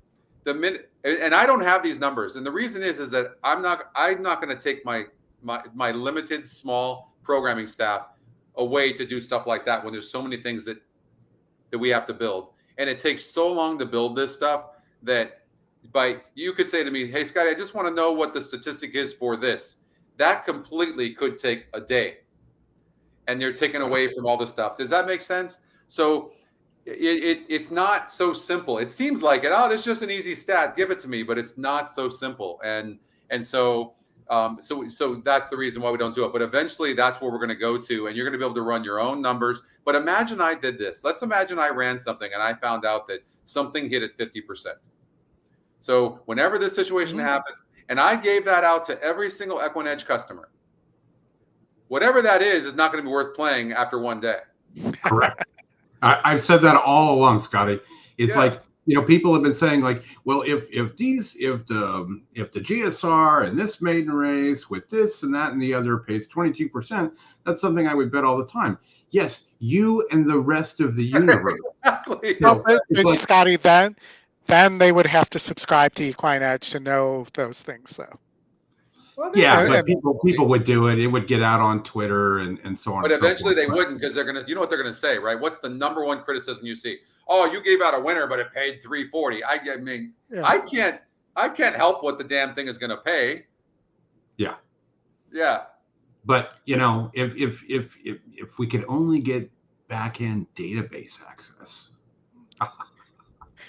Then we can run all these things. I know. We've talked about that. I know, Chris, believe me. I don't know how that works, but I will tell you this. If you look at what EquinEdge was even a year ago compared to now, you don't realize how much it's improved. Oh, right? It's improved a lot. Right? So imagine in a year from now what you're going to see. Like, it's like watching paint peel a little bit, but then you realize, oh my God, it's like a big difference, And if you were to look at EquinEdge 2 years ago and compared to now, there'd be no complaints. That right there in front of you, the current pick 4 and 5 and 6 pool, that thing is going to be fixed next week as well. That statistics, the probables and payouts are all that's going to be fixed. Also, there's how the parks it's changed now, that race that was taken off the turf. Yeah. Brad replied back to me, said he's got a fix for that, and that'll be a permanent fix that goes up next week as well. Very nice. Yeah. Now, if we can only get the tracks to let us switch horses when they pull things off the track, but the only thing I would beg for is give me the ticket generator from 3 years ago. Yeah. Oh, by the way, the algorithms. You've heard that from me, by the way, too, Scotty. No, you got it. Let me tell you what we're doing. So it's already happening. That's going to happen very soon, sooner than later. And that is that you're going to have both. You're going to have access to both. And you'll just be able to click a button, switch over Toggle button? Yep. Yep. Nice. You're going to have a little toggle button that's going to let you get the old algorithm, the one you're talking about, and the current one, so you can look at the differences. Yep. And I know that pissed a lot of people off 3 years ago when it would be like, well, why did it throw this horse in? That was the one to leave in there. Yes, exactly. It just knew. It just knew. Here's the thing. I've gotten better about it, but I was really reactionary in the beginning of this because I'm a people pleaser. Mm-hmm. So when people would complain, it could be one person of 100, but it affected me. And I had to stop doing that because my team was, Scott, you have to stop. Like, hey, you're killing us. Like, I'm like, 1 minute I'm saying, I want you to get this done. And then I'm switching them over, go do this right now. And that just doesn't work. But that is going to happen, Chris. That is sooner than later. That's not that big of a deal for us to do. That was the old make 1 or 2 adjustments. Yes. I think now you have to make a couple of it, at least 2 or 3 adjustments, and you've got to put your opinion on there. And I think that also is important because betting your opinion is important. One of the things, we'll go back to the tickets real quick with the ticket police, is when I see somebody on Twitter or somebody in the chat say, I love the 6 horse here. And then I go and look at their ticket and it's a 10 horse race and they've taken 7 horses. It's like, if you love the 6, well then maybe it's not a single, but taking 6 other horses with that is kind of where you need to re-examine on structure and whatnot. And sometimes playing multiple tickets, if you're playing at base, is also important because you can kind of put a couple different opinions in there instead of one big giant caveman to where it kind of gets too expensive. So the reason we switched it over, there's 2 things here. Thank you, Steve, by the way, very kind of you. And you, people like yourself I'm very sentimental towards that. Like there's other products that we're going to introduce, but you're on the products that you have right now, your price will never go up. But we have the early birds that we did in the beginning of EquinEdge. Yep. But the reason we did it, Chris, the reason I made that call, that very tough decision to change the algorithm on the ticket generator, is because the bottom line is the higher win percentages win more. And we wanted people to win. But the ticket generator was never, ever supposed to be something you just clicked it and played that. Right. Correct. Never. It was always subjective, and it was meant for you to make adjustments. And if you think about it, imagine, depending on the sequence, what if the top win percentage in those 5 sequences, let's just say, were the biggest one was 30%. Think about the decision on a $50 budget you're giving it has to make to cover all those horses. Impossible. Yeah. It's a 1% chance of winning, 2% chance of winning. It's impossible. Yeah, but EquinEdge was never set up to be, here are the winners and do this, right? It's just like anything else. You go back 25 years ago when we used to handicap out of the form, you have to make decisions. You've got to figure out what your opinions are. And this game, I tell people every week in the coaching class, it's 70% betting and 30% handicapping. On outside, because I could give you all the winners. If you don't bet them right, you're not going to make any money. No, you're 100% right. Yep, and we're off at Gulfstream here. I feel like I'm Hi, Marty Brenneman, hello, and there's a drive to center. Demogorgon's going to run you with need her the 4 horse, right, Oldie? Love her lots. 3, 4, 7 is what I have. Starship Agenda and 3 wide Flying Black. Toward the back of the field, Maria's Revenge and Lucky Peridot is the early trailer. I'm really not happy to see the 5 on the lead here. Demogorgon crosses over to lead by a length and a half over High. Look at the jockey on the 4. He's got plenty of horse. He made that decision to grab the horse. Black. And in but like I said, I'm not happy. Deep on the course, Lucky Peridot held up at the back, Maria's Revenge. The opening quarter, quite reasonable. 25 seconds flat, less than 6 furlongs to go. Jesus Rios takes a big rainful of Demogorgon, who leads by a length. Hi, hello, how are you is second. Flying Black is now third. Down at the rail, Love Her Lots follows along in fourth, followed fifth by Starship Agenda. Outside and Lucky Peridot, the trailer is Maria's Revenge. They go to the half-mile point. The half was 50 and 4 as they swing now to the 4 turn. Demogorgon has the lead by a length and a half. Hi, hello, how are you is second. Toward the outside, Flying Black is now third. Love Her Lots is there fourth. Race favorite Starship Agenda's in traffic. Out in the clear is Lucky Peridot. Come on, and the trailer is Maria's Revenge. Now the pace Nobody quickens. else They is run making around a the move. four These turn. horses would have to Hi, stop. hello, how are you? Up to challenge Four's got the better Demogorgon of the for the five lead for for sure. 3/4 in 13 and 4. He Up just to the outside, flying took black, the working weirdest into the look clear. behind him Starship Agenda. I've ever Great seen. Love Her Lots finds her best stride and comes on next.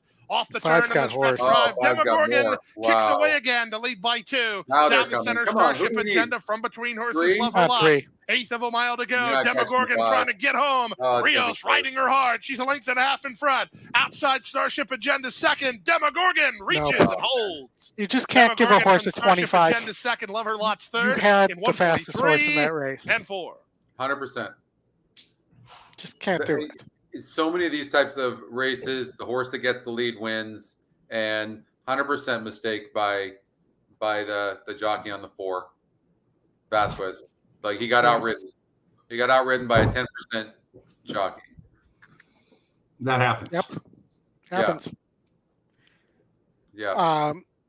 You know, we were talking about the ticket generator a little bit and the algorithms. I'm just bringing us back to where we were, and you know, to the people who are in the chats and have expressed things they're looking for to me on Twitter as well. I'm going to assure you guys that all, you know, I basically put a PowerPoint of features together for Scotty and put that in front of him. So if you're expressing things, you know, it does get back to Scotty. You know, I'm not doing it every day. I'm not going to bombard him with stuff, but you know, we meet once in a while and I go over the feedback I'm getting. And, you know, to Tony, to the other people who have asked about the mock race, that's been that and the stats. Those are the number 1 and 2 most asked for features. Yeah. Well, the thing about it, I've had the mock race, guys, for at least 18 years, and I've never released it. And so now we're going to make a really strong push towards it. Yeah. And I've already told John I wanted him to do that. He improved the GSR. What happens with the algorithms, guys, is that John will go try something. He puts it in, and then it usually takes a day or 2 or 3 to run. So he's continuing to try to build a better GSR right now. So we're still on that. We also are revisiting the front runner algorithm, where you get the asterisk that'll tell you whether a horse needs a lead or not. Yeah. We were close. That algorithm was close. It wasn't good enough, but it was certainly close. And so John's learned a lot. And that is going to be there's not one algorithm that's more important than the other, in my opinion. It's just not. But that being said, the asterisk is going to be a really, really good thing, the front runner algorithm, that will really complement the site if we can get it right. If we can nail that front runner algorithm, I'm telling you, we have done something really good. Meaning for those of you that don't understand it, what it is it was an asterisk that it would be right next to, on the pace number, it would be to the right of on the corner of a horse, indicating that the horse cannot win unless it clears. And unfortunately, it was good, but it wasn't good enough. And there was horses that had asterisks that were winning. And now that's going to happen, but it was happening a little bit too much for my liking. And so normally I'm better about not putting algorithms that aren't great, but I wanted that front runner algorithm so bad. I know you did. I wanted it bad, believe me, more than anything, because I know how very important it is. Because if you see an asterisk on a horse that's got a 59 pace and there's 3 horses that have more than it, you can throw it out. You know what an advantage that is? If you can do it with confidence, though. Yeah, that did, when it was up there, it did work for me. I used that quite a bit. I mean, there obviously were some losses and whatnot, but when you can find that need the lead type and you don't think it's going to get the lead, that is huge, because oftentimes that horse is going to take a lot of money. Yes. Oh God. So we're working on some really, really great stuff. I haven't even talked to you guys about the race replays, live streaming.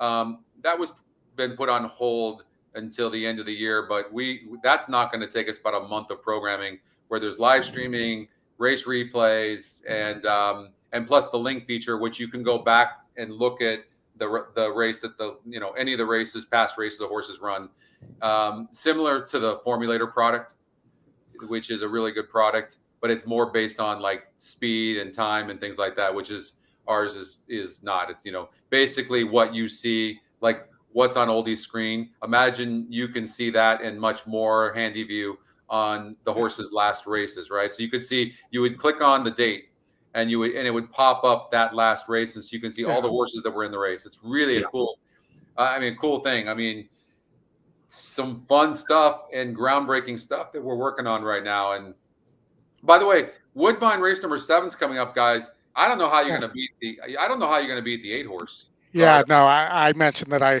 thought the 8 horse should be the favorite here, but these are many time losers. They are too. So maybe somebody like the 3 just gets better here.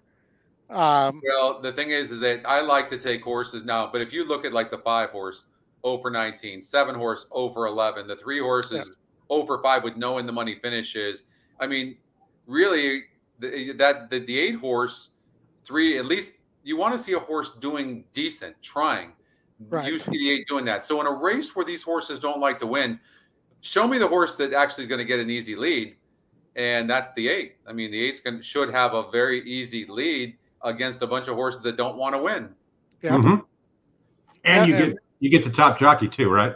And it looks like the 2 just scratched out of that race. You just saw live it scratch. The live odds went blank, and then it went gray and into the scratch section. So that was really like quick.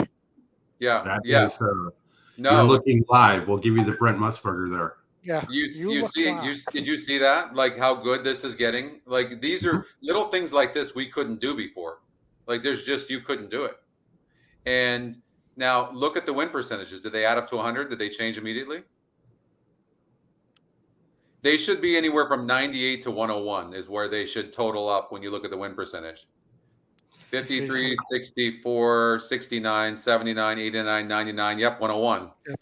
So look, that right there with that scratch, then win percentage updated. We couldn't have done that even 3 months ago. Yeah. No, Oldy, you want to bring the race up? Of course. They're still circling around here, but any chance of a search button, a search bar where you could type in a horse's name and it would just pull it up? And I have that. I have that ability. Vincenzino now. I have that ability right now. That is something we're going to get, but it's going to be on another gate product, Chris. Okay. So we're working on that right now as well. That's something I was going to bring up probably in a couple of weeks. But we do have. I have this. I can look up any horse right now. I can actually look at a trainer, put a trainer's name in, and see his whole stable right now. That's awesome. Yeah, it's really neat. It'd be great if you would just give that to Oldy and I and nobody else. Yeah, you got it. Yeah, because that's if you did that, that's all we would be doing every day in the chat. Yeah, we'd get like 47 requests. Can you look up this one? Can you look up that one? Can you look up this one?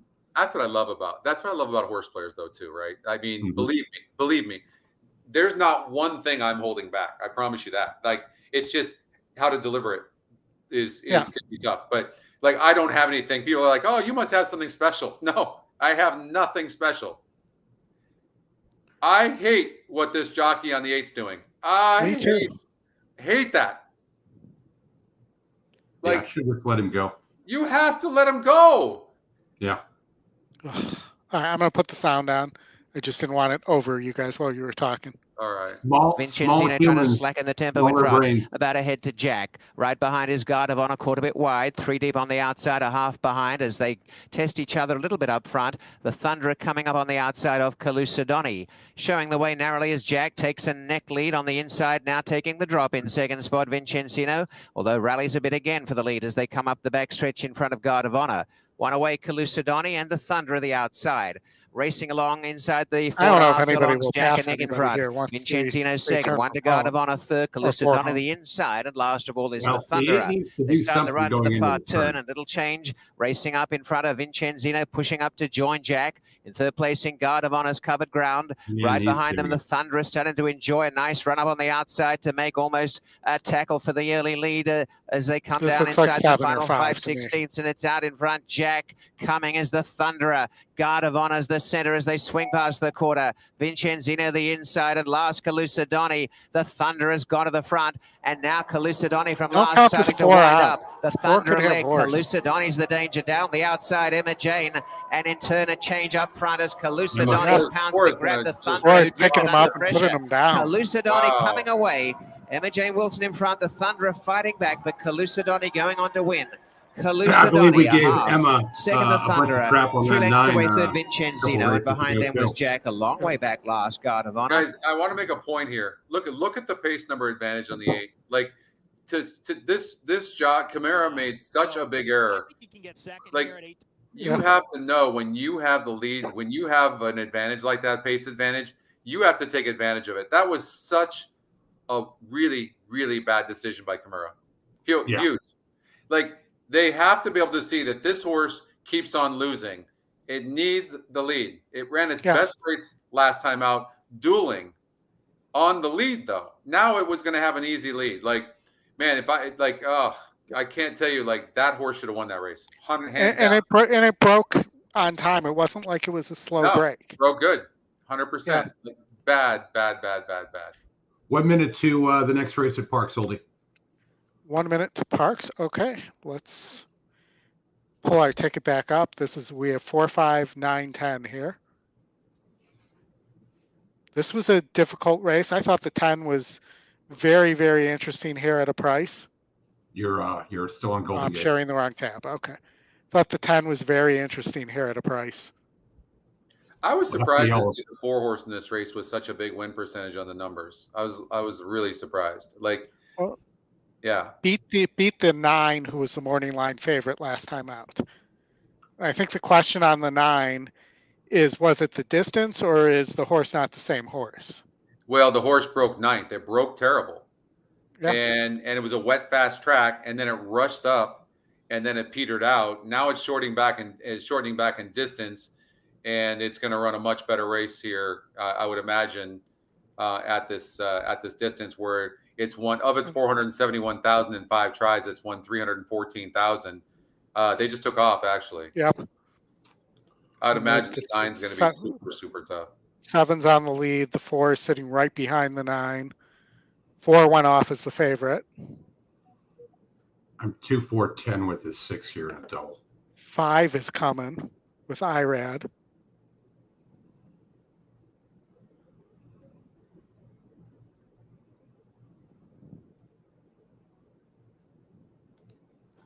Come on, IRAD. One time for me. What do you need? 4 or 5 is fine, but I prefer the 5. 4's not changing leads, but 5's not going to beat him, I don't think. Nope. No. 4, 5. And that's an interesting one. Let's see what, and if I look, and this is one of the things I use the doubles for too. So the 4 and the 9, the 4 was your favorite in the doubles, but they were about the same in the pick 3. Guys, but look at this. When you look at that horse, I mean, how is this horse 38% to win? And look at it, look the way it won. And then the 5 was the second top win percentage. It's really incredible. And look, the 9 was 10% to win. Like, I don't know. I just don't know how these algorithms do that. It's crazy. Well, and Scotty, I believe if the 10 got up, I believe this finished. No, I think the 9 faded out of. I think fourth. the 10 got this third. finished 4, 5, 10. Yeah. You know, so, and the 1 finished 4th. So actually, if you throw the 9 out, it was the next. Yeah. You know, just the 9 was the only one in there that didn't fit the top win percentages. So Scotty, let me ask you this question. Yeah, please. When you get to tracks, and we're looking at Parks right now, there's no fire there, right?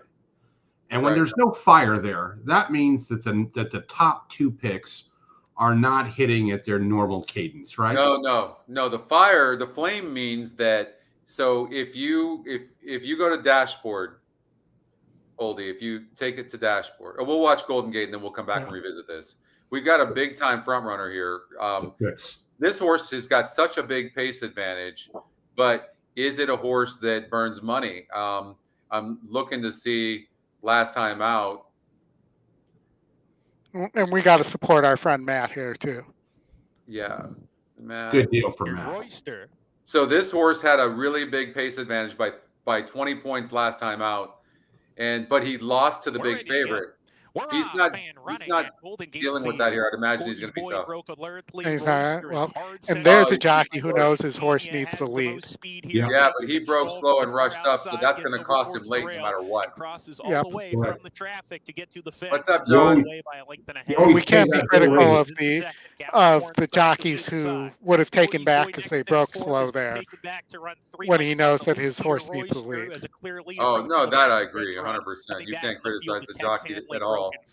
But if you back this horse, you don't want to see that he had to rush up to get the lead. Yeah, Colin, Matt is going to Oakland. That'll be good for him and everybody else that follows that. Warren goes pretty well in the early stages here, racing a joint third with Gordy. Yeah, Matt's going to Oakland. Outside of Broken Finger. Yeah, he's going to need to leave his shorts back at his home in San Diego. Yeah, San Diego.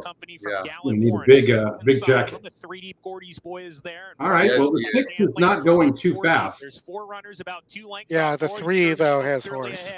I think 3 and the 2. At the back clearly as they approach the quarter pole. All I know is that 9 out of 10 times when you rush to get the lead like that, somebody comes up and beats you every time. That's all I know. Hanley on the outside losing position. Gordy's boy retreats to 4th in the swing off the turn, and here comes didn't really kick away. On the outside making a big charge to Royster. It's these two together with a furlong left. Royster tries to hang on, but nope, not. That's exactly what happened there. And the 3 is going to get up for second too. On an even Broken Finger. Gallant maybe Warren is desperate now, all in to get there, but he's going to do it. Gallant Warren just got up. Hanley second. And again, another thing that we try and tell people when they look at the system and win percentages and everything else, you got to look at the class too. These are $6,000 gamers, right? Absolutely. So you're quality over. I put more into the system when you get to the quality horses, when you get to the Breeders' Cup, when you get to stakes races. Again, you look at Saratoga, which was a meet to forget. But one of the things, Scotty, I tracked all of the stakes races at Saratoga. Right. And I believe there were, I can't remember how many 29. I'm not going to pull the spreadsheet up, but there were like 12 or 13 races where the favorite was even money or less, and they all lost. Wow. And every single one of those horses were singles on everybody's pick 5s, pick 4s, and everything else. And so if you beat 10% of those, you're going to have positive equity all the time. You know how I try to beat these big favorites, guys, is really through the class number, the SOR, and also the pace number, right? Yeah. And you look to see the post position. Like if you have a horse that really is getting overbet, I gave you guys a stat a year ago or so, maybe longer, but where if the betting favorite, the off favorite, is not the top win percentage, it only wins 18% of the time. Well, and I can tell you the other thing is the E second choice, when it's the top win percentage, wins almost at the same rate as the E top pick and the top win percentage. I believe that. So when you combine that with top SOR, that's also 42% versus 44%. Yeah. And interesting, the top pick and the second second win percentage win at a lower percentage on dirt, but a higher percentage than the second and first win percentage on turf. For me, statistical oddities. Yeah, and for me also, with Scotty, when beating those favorites, is troubles. And we have a few minutes here, Oldy, for the next race. Yeah, we have 9. Okay. Click on the date.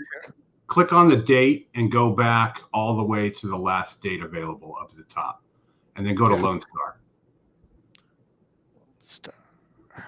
And then go to the last race. It was a night of trials. I passed on a ton of races because I wasn't getting the price I wanted. So if you sort by GSR, again, these are all 2-year-olds, slightly raced. Okay, so there's the 8 horse. Look at the number, the live odds on that, and look at what the EE number is, right? Yeah. It's a 4% horse. I don't think the horse is going to win. Click on the horse now, and then click on trouble. I mean, look at all that trouble. And look, when it finally got out 3 back, it ran well. So it just needs to get out and go. Okay, close that down and then click on the exotic payoffs. So I was just going to play a 5-8 exacta here. I mean, the exotic. Yeah, so there you go. So look at what the super high 5 paid for 20 cents in a jackpot bet. Something I very rarely do.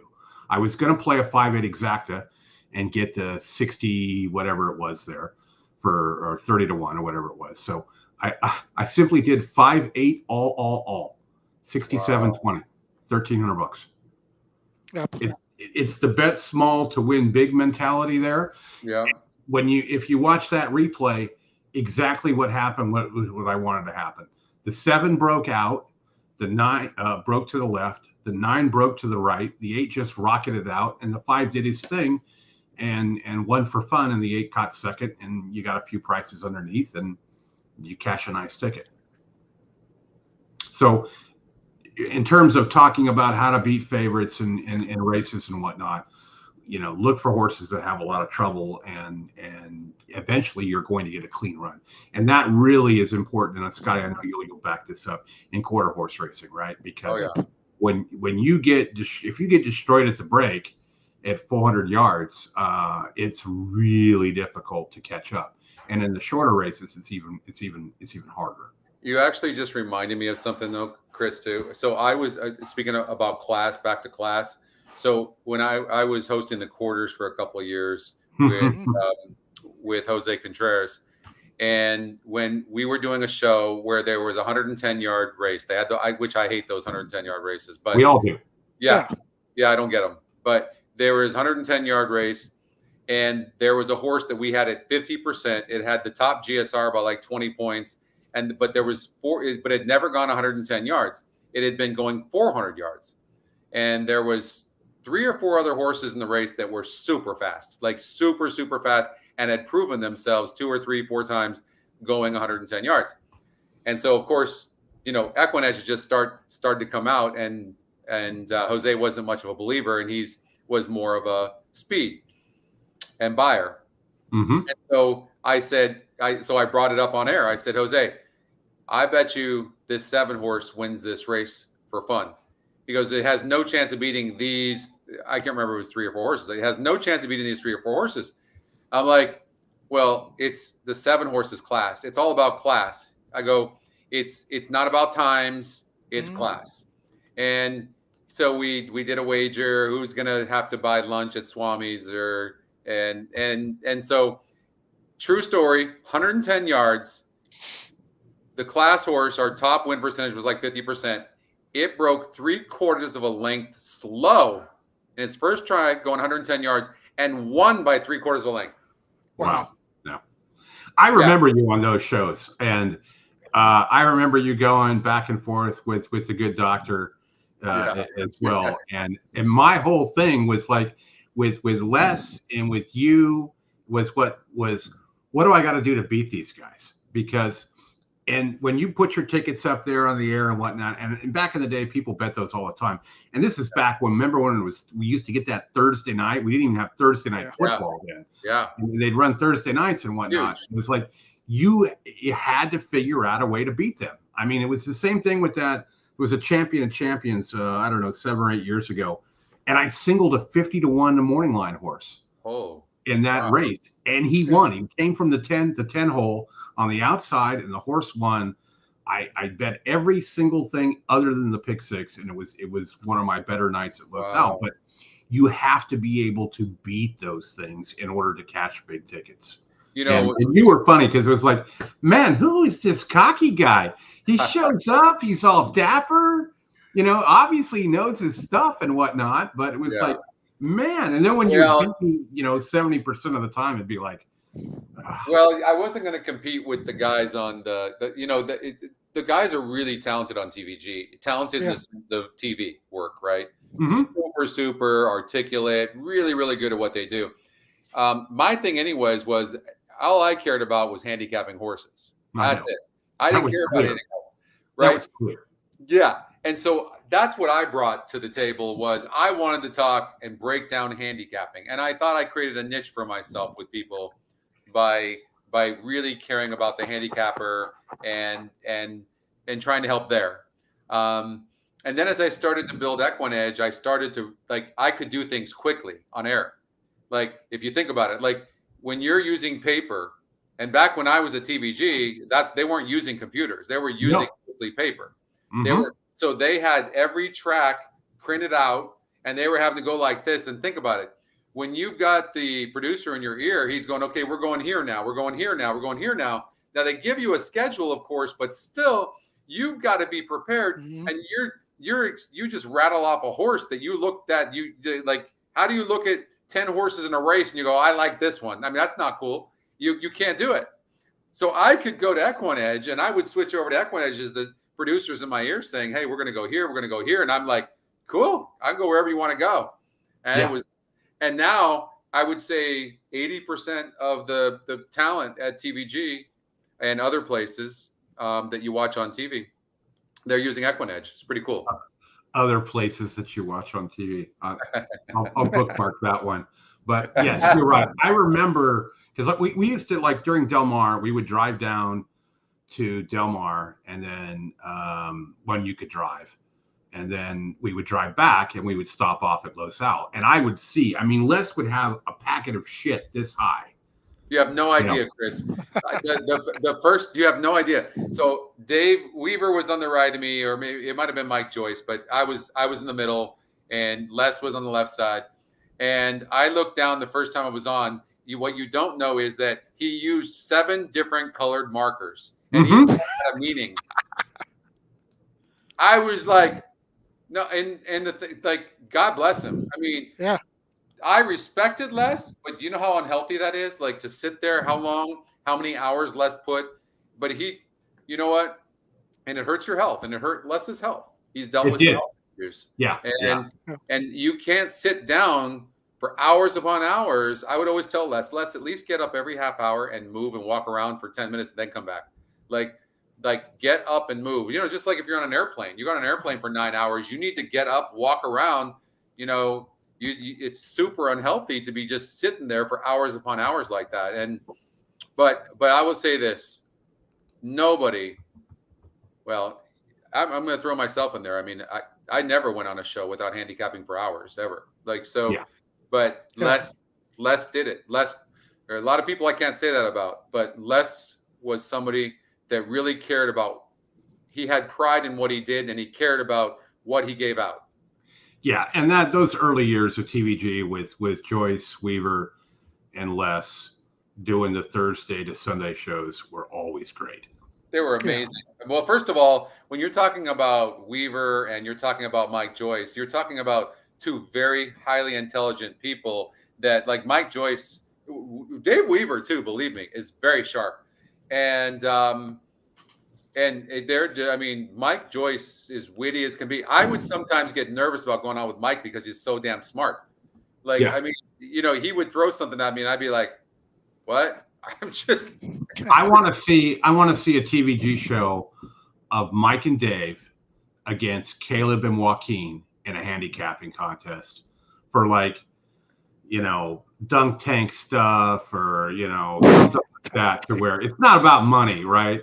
Where Joyce has to I don't know, ride around on a horse in a diaper or something if they lose. Well, let me tell you something though.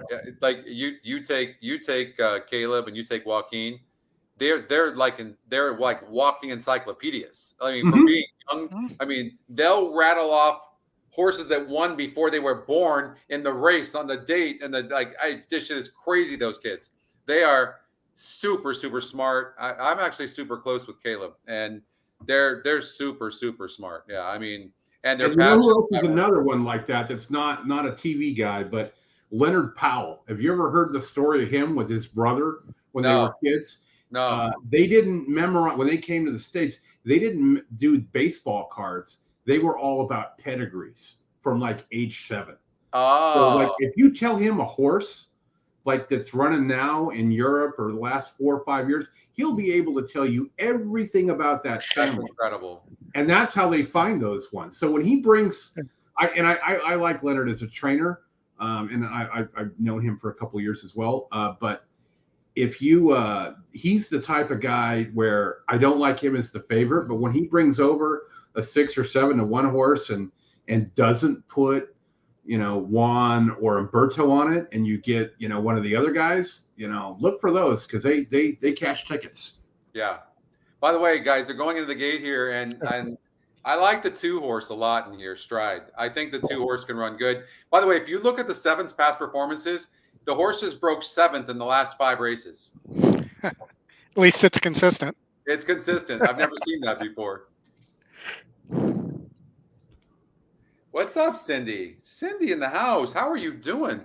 I don't think I've heard from Cindy in 9 months or a year.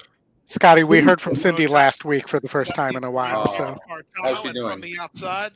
I'll let her answer, but she seems to be doing well. Okay, good. Well, I miss you, Cindy. I went 2, 3, 5, 7.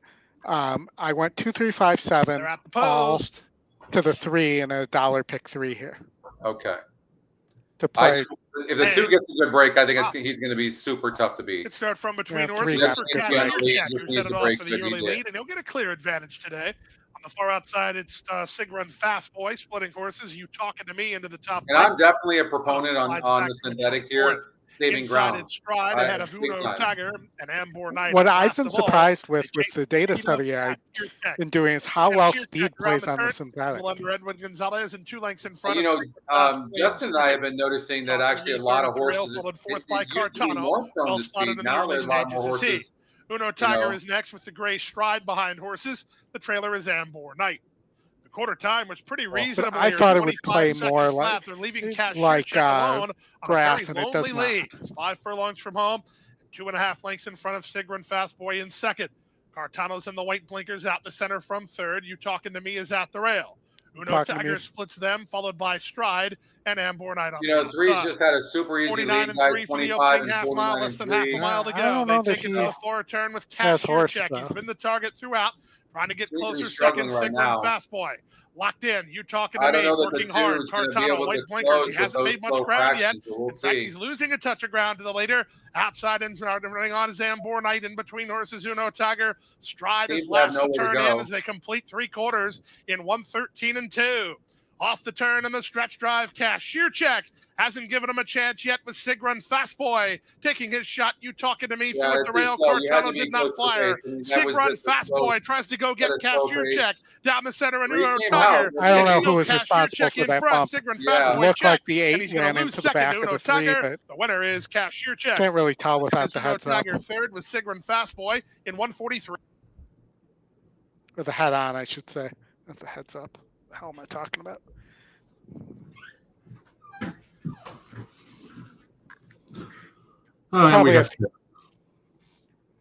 We got time, so what do you think of this? What do you think of this bump here? What? Looks like it's too late. Too late. They have to show the head on. Yeah. I'm going to stay with you guys till the end of Woodbine, and I'm going to jet. We appreciate you taking the time with us, Scotty, and I know the E community appreciates it as well. Thanks, guys. Yeah, smash the like button. We haven't asked for that in a while. Yeah. Like and subscribe. Well, Cindy seems like she's doing better, so I'm glad. Yeah. And all positive thoughts and prayers to you, Cindy. Okay. Yeah, age has caught up with me too, Cindy. Yeah, all of us. Scotty, we got to find a date when you're going to be in Florida for the championship meet. Yeah, we got to get the Oldie Capper there. I'll drive down, and let's do a show from Gulfstream. Yeah, I'm. Thank you, JR. But yes, for sure, Chris. I'm just getting ready for some of the tournaments now. I want to start. I need to start brushing up. I don't play that much anymore. I haven't been playing, So I need to really start brushing up and getting ready for the tournaments that, we're going to have over the next 6 months or so. So I'm looking forward to that. Plus I've got 2 entries into the NHC. And so I feel like I've grown a lot in the mythical, and I've learned a lot, because I would always say that I sucked at mythical, and I feel like I feel like I'm a much better player at mythical, and then of course cash has always been something the cash tournaments I've been pretty good at. Yeah, I'm assuming you'll be at the Breeders' Cup. And I might go. I actually just inquired about tickets possibly. So we'll see. I might play online. It really is easy to play online, and it's going to be a madhouse playing in the BCBC. So I also qualified for the BCBC as well. Yeah. So, I'm pretty sure Justin is a go for that. So we should have a Saturday show for that. Yeah. Oldie's got cheerleading duties to deal with. Yeah, but and let's get to Woodbine real quick here and see if you can give us a winner. Yeah, I mean, I think that this speed is going to be really tough to beat. I like the 2-horse. It has class, and it has a second place finish at the surface and distance. Got a good win percentage. I think that pace advantage could be the difference. I will say this: I do kind of like the 4-horse Personal Pursuit a little bit, but it just never seems to get there. And it was way back against similar last time out, going 7.5 furlongs. I recognize this is second off the layoff, but I think you're looking at another minor award. Cardio Princess has burned money, so I'm going to try to beat the 3, although it's EquinEdge's top pick. And the EquinEdge long shot seems a little class compromised, which leads me to thinking that the 2-horse I'm in the Mischief could go gate to wire. Yeah, and I'm not certain that at this level that the 6 doesn't need the lead. The long shot doesn't need the lead either. It's easier. It has rated before, but against easier oldie. Yeah. I think it can rate. The more I'm looking at this 4, the less I like it. Yeah, I'm on the 2. I'm definitely on the 2. I'm gonna do a 2-6 for me. I'm gonna go with a 2-4-1 try. 2-6 is getting $19 right now. Okay, they're running, Oldie, I think. I know. Yep. All right. Sorry, I was trying to get over there. My mouse just isn't cooperating. There we go. Share tab. Come on. Pretty tight, bunched up and narrowly in front. I'm into Mischief as they head to the 3/8. Pressed all the way by Cardio Princess, and 3 wide. Proud Speaker hung out to dry. A length away, Hot Cargo. 2 did not get an easy lead. Nice run. Yeah, and I hate that. Like, freaking send the horse. I'm into Mischief and Cardio Princess turn in front, looking for racing room. Born to Boogie and Personal Pursuit's in the clear. Every chance, if good enough, is coming. Born to Boogie trying to get a run. I'm into Mischief, tackled by Personal Pursuit. Born to Boogie the inside, but Personal Pursuit's run on by as if I'm into Mischief's not even there. And Born to Boogie held up in traffic quite badly. And Personal Pursuit's going to walk in an absolute procession and has gone on to a massive margin. Personal Pursuit by 7.5. Wow. Cardio Princess held second. Born to Boogie. Well, that was traffic all the way in third. And I'm into Mischief was fourth. The time 19.02. Thank you very much. I appreciate that. Everybody, I thank you so much. Guys, thanks for your time. You're doing a great job. And I sneak in all the time and watch you guys. And good luck on the Remington Park show. And don't forget the Remington Park race number 10. I like the 7-horse a lot tonight. Late night radio. So watch out for that horse. And good. They have good racing over there. Remington Park, guys. Before EquinEdge, I couldn't play Remington Park because it was one of the toughest tracks to play. And now I feel like that I can play it and have a chance. So, Scotty, one note on Remington that I didn't know of, because I've been playing Remington for years as well. When they opened that track, they had a synthetic main track. Did not know that. Nope. How long ago was that, Chris? 30 years ago. Yeah. You're dating yourself for sure. Of course.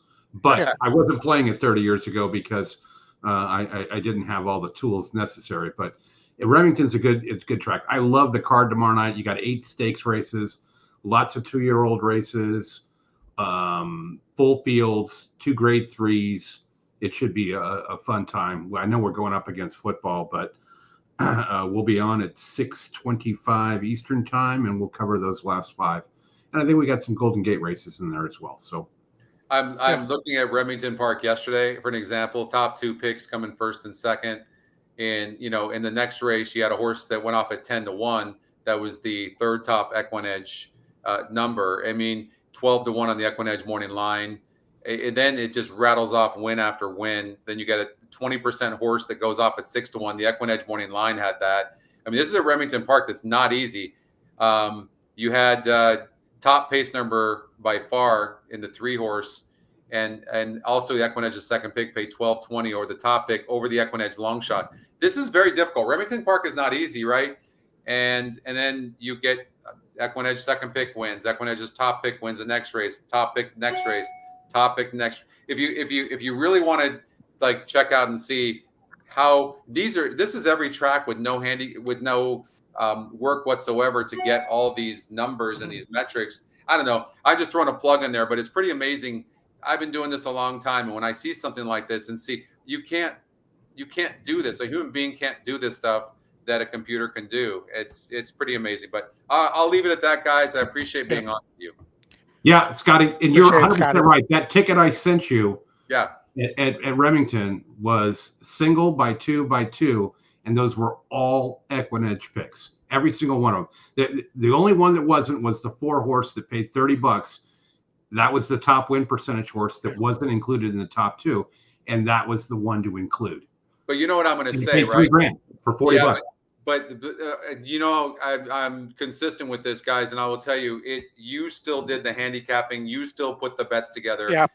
That's the biggest thing. Like, that's just really good handicapping and execution on your part, honestly. So, but you said it for years. It's all about the betting.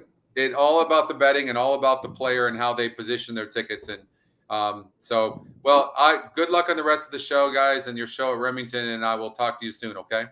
Appreciate it, Scotty. All right, thank you, everybody. We'll see you later. Hit the like button. Yes, hit the like button. Like. I'll hit it too. See you guys. Thank you, Scotty. Bye. Oh, now we got somebody who has a turf. We actually have the turf monster here. Oh, the turf monster. I don't know about that turf monster. The articles I read said it was synthetic. It had a specific name.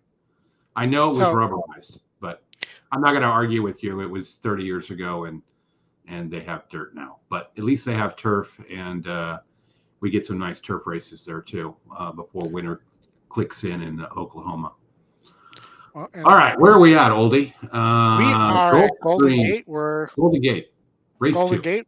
We got the. I'm kind of crushing on a 3-2 exacta box here. 3-2. Quantum Quest short fields. I mean, these are so hard to bet, right? Yeah, I know. But it's 6 minutes to Parks. Yeah, so let me just take a look. By the way, is paying $18 right now. So you've picked the right wager in terms of price from my perspective, because I like to go price shopping. We talk about this in the coaching class on Friday nights all the time. You look at the double probables, and it'll be great to have this on EE soon, where we can just look at those. You go, what do I want? What am I shopping for? And people that play at the highest levels, they do this as well. And that's how you win Breeders' Cup betting challenges. And guys, I'm gonna just say thank you to Scotty. That we're gonna have a segment thing for him that's gonna be called "What's Up, Scott?" What's up with Scott yes, EE? he can, has loaded. Which Chris came up with. We're replacing the Y with the EE. But we're going to try to have Scotty on monthly, because we've noticed that people be like, "Hey, what's up, Scotty? Where is he? What's going on with EE?" If he's gone for more than like a month. So the goal and people's schedules happen, things like that. The goal is to make sure that you guys get a chance to talk to Scotty once a month. And there's Chuck with the knowledge. Equitrack. That's exactly what it was, Chuck. Refi now goes in. Setanta, two All bet. right, I need the restroom. RMC Hook'em, and then Quantum Quest to round out the field. All right, we're loading. Waiting for Quantum Quest. Quantum Quest goes in. We're ready to go. And Lara, Quantum Quest broke beautifully and shows speed with Yes He Can on the inside. Going to the front now. Quantum Quest takes back. And Yes He Can has a clear lead of about a half length, but Quantum Quest pretty eager to get after this leader here. Is on the outside pressing the issue hard. That pair pulls 2 lengths clear of Refi now and RMC Hook'em. Big gap back to Setanta, who will attempt to do his best running later. A strung out group separated by maybe 10 lengths or so. Yes He Can, Quantum Quest, Spar on the lead. Yes He Can off the 14-month vacation is fresh and has the head in front. Refi now has gotten a beautiful trip. I agree, Doug. I agree. Sent along from the rail. 3 should have gone to the lead. Setanta, he now scrubbed upon to get going as they hit the quarter pole. Yes, he can. Quarter mile remaining in the contest. Leads a half length. Opens up the lead to a length now. Quantum Quest on the outside, battling in that position.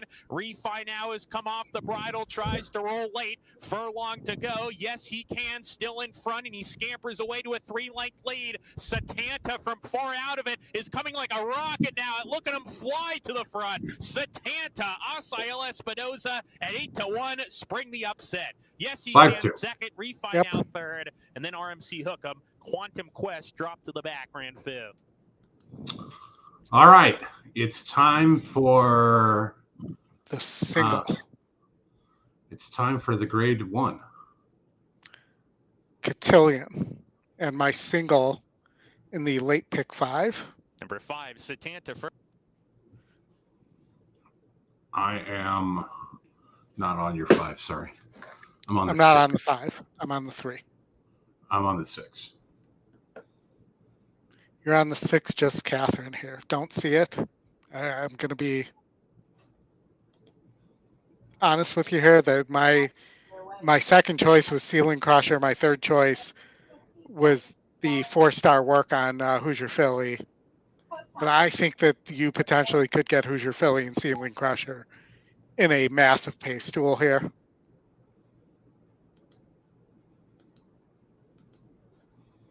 And since we have 2 minutes here, I'm going to take a quick bathroom break as well. So go ahead and talk about why you like the 6 horse and why you're on the 6 horse here. All right, I can do that. Let me get over to Parks as we're going in here. I've just really always liked this horse, Just Catherine. Not a big winner, doesn't win a lot, but I like the effort up at Saratoga. Last out, 9 furlongs, going a little less today. Not a lot of sloppy race type things and whatnot here. Slight GSR drop, but Justify ran really well in the slop. So I'm live to a double here, and I started a new one here. The horses have now reached the starting gate for race number 12. It's post time for the Cotillion Stakes. All right, first female in the U.S. to call grade 1. Good luck, Jessica.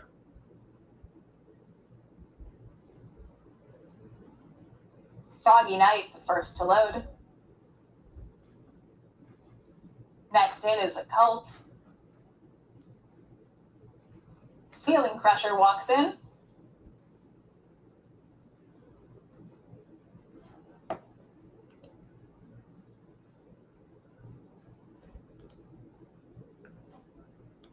Followed by Just Catherine. Pretty Mischievous is next.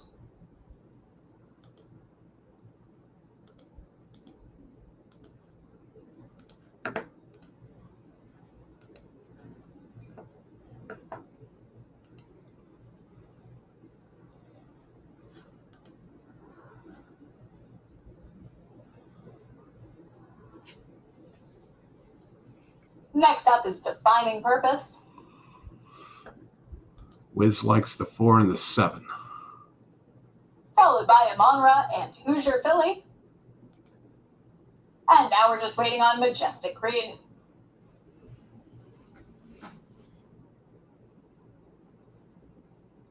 And now they're all in.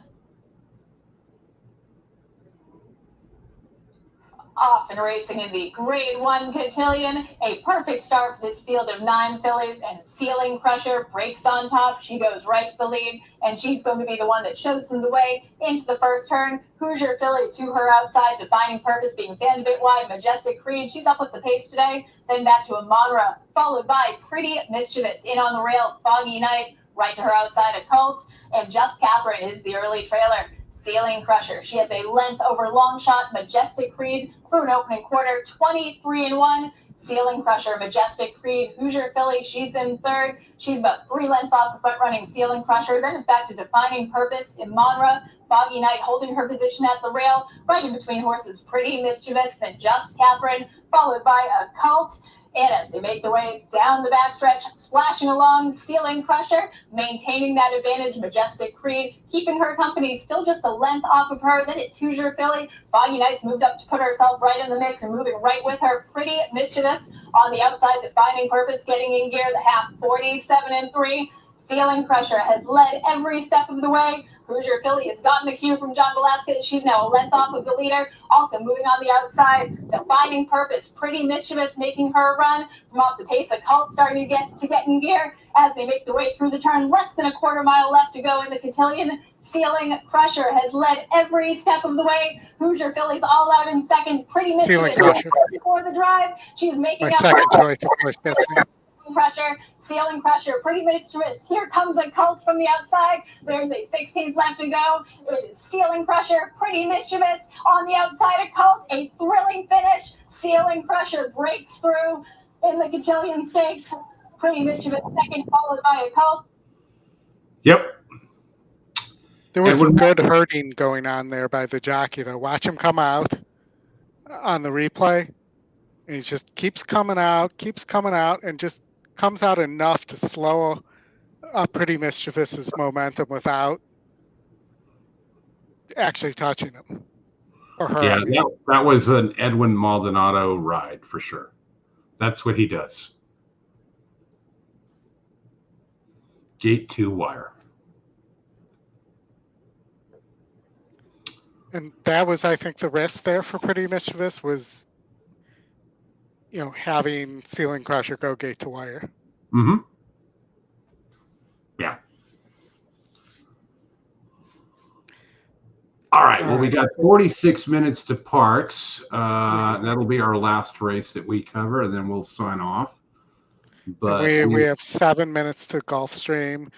Let's sign off after that 3 goes in the last at Gulfstream, if you can.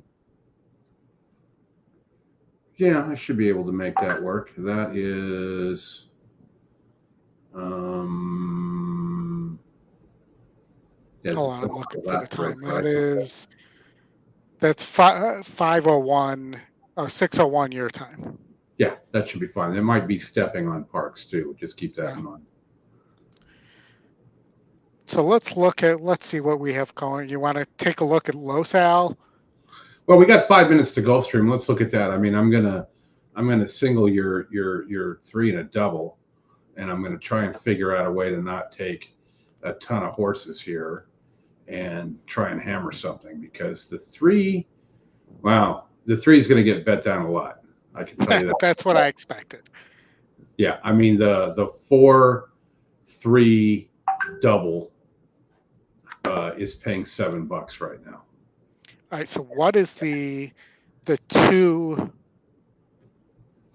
double paying? 30. I mean, to me, that's not a bad play. That horse is lightly raced. Down to 24. Okay, I should stop talking. Yeah. Oh, sorry. You said 3-2? I said 2-3. 2-3. 2-3 is paying $30. So that's not bad. No. When we look at what's the system saying here? I'll flip over. I'm not watching your screen at the moment. Loco, Abario, and then let's look at the 5. Desert Ruler, Scotty Longshot. Well, and take a look at the 6.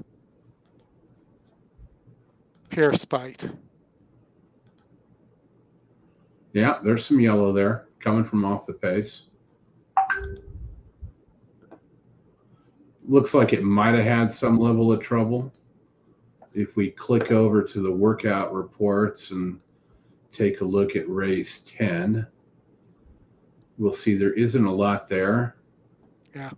But Desert Ruler with Camacho is probably also somebody to look at too, right? Yeah. Macho Camacho. One of my favorite boxers. Yeah. Hector. I mean, So- Sensei Lawrence isn't impossible either. You know, I preferred him when he was with Fox than here, but not impossible. XY Point is lightly raced and could move forward off those well-beaten efforts. What about this 7? 9-2 EE morning line. You're getting 7-1.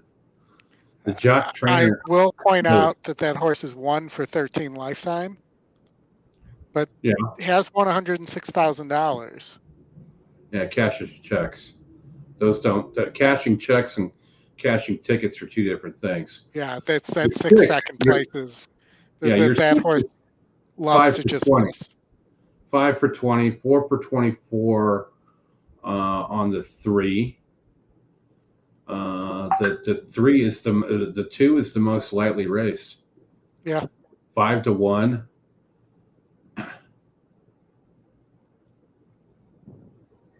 Art's favorite jockey there. I'm just going to try and hit this cold, and I'm going to bet the 2 to win. All right, we got 2 minutes here. I'm going to go. I might play this double. Did you say the 4 to the 3 was paying? 4-3, $8. So I get 4. The 4, I have 4-2 is 9. The 4-3 is 8. Those are, and then the 8 is at 11. Those are the top 3 choices in the double right now, and that's going to change as we get closer and closer to post. But I don't like the 4 at all, to tell you the truth. I mean, it's definitely a little bit of a money burner. Yeah, it is. It's one I want to beat. I mean, Gonzalez gets off the 6 to ride the 4. He and Spats are 16 rides, and they're at 12%. You're better off going with the 2. You're getting a better price. You're getting a better jock trainer combo. And if you're looking at jock trainer combos, I mean, you've got to go down to like the 7 or look at Reyes on the 1, 19% horse. Stalked weekend, last time out, sloppy track. It won on a sloppy track before. And these are just things where, for me, I just look at what's the price and whatnot. Yeah. It becomes more what's the bet than what's all the handicapping noise. And the 4 could run off the screen, and I'm fine with that. I can live with those things. If you're not used to losing in this game, then you're doing it wrong, because everybody loses. But the goal is, and I'll give a good example, that one of the dudes that I do a lot of handicapping with and betting with ran a whole thing last week at Woodbine. I think he made 16 bets, and he won 2 out of 16, and still ended up well up for the day. And if he had finished any one of those other things, he'd have got to his goal. So those are the things that you have to sort of mentally prepare for when you're sitting down to do this. If you're just firing from the hip, you stand a really good chance of losing a decent amount of money. come up with a plan. And sometimes if you like a price, it's 10 or 12 to 1 against an even money favorite or 5 to 2, just bet that horse to place, because it's going to likely pay more to place than the winner's going to pay to win. And it's going to win from time to time, and that'll piss you off, but you'll still cash your tickets. I'm just looking at the next race at Woodbine as well. But let's there's some interesting horses coming up. There, we're not to the gate yet. Might as well pull that up in the meantime here. So at Woodbine, I'm looking at this 2-horse. Was it the 2? No, I'm sorry. I'm looking at the 4-horse here. Possibly on the lead, as well as the 2-horse. Who I think is pretty interesting here. As a possible exacta play, the 2-4 exacta, which should pay pretty well. The 3 is going to be coming late, but has no speed at all. Nope. And from the shortening up aspect, too, that this horse is going to show even less speed shortening up here. So that's just my thought around that. We're loading at Gulfstream. I'm going to pull this up, get the audio going here. And thank you, everybody who hung out with us. Yeah, appreciate it. We still got a few. I do have a pick 3 that's all here, so if we get the 8 or the 1, I'm pretty happy too. Yeah, hit the like button. The horses are at the gate. It's now post time. Lining up and moving in for race number 10, 6-5, Loco Abario.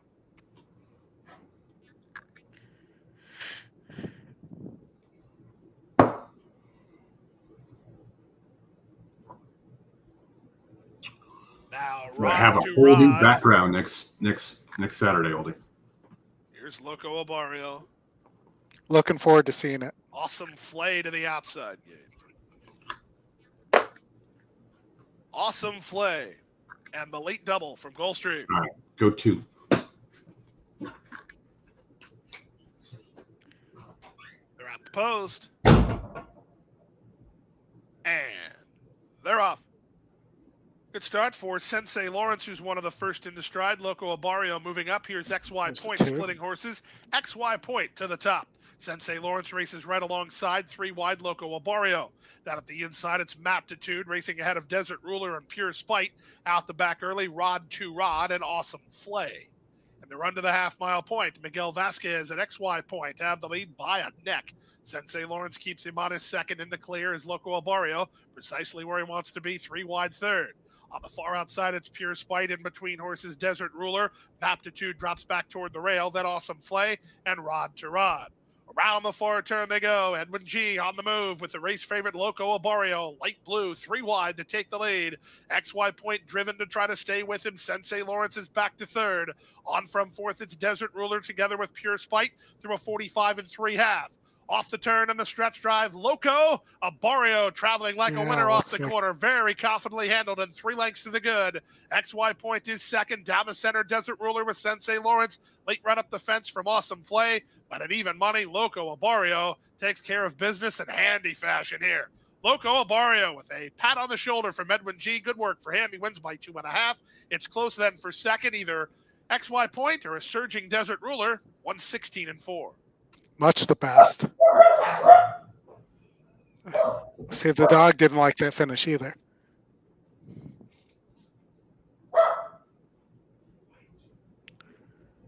All right, let's look at Woodbine here. What do we get there? The 4. Figures. Much the best. 2 broke a little slow, rushed up. Yeah. That's sorted and hold up. All right, where are we going? Woodbine? We're going to Woodbine. We're 3 minutes from post. I'm thinking either a 2-4 exacta here or we play a try. Let's look at a try. But you can't play a 50 cent. at Woodbine because it's 20-cent denomination. So let's do a 60-cent. For how about $8? 2-4, huh? I don't like the 3. What do we think? The 2 on top or the 4 on top? I would say the 4. I'm just looking to see that I didn't miss anything. I mean, this horse is the big question mark. It's been running against way, way better. I just don't see any running lines that make any sense that it would be able to beat this, even this group. Take a look at this 5, though. Was in a grade 2, running against mid-60s. I think your 2-4 exacta is on point. That's paying 32, 31 now to the 2-4. 4-2 is paying 27.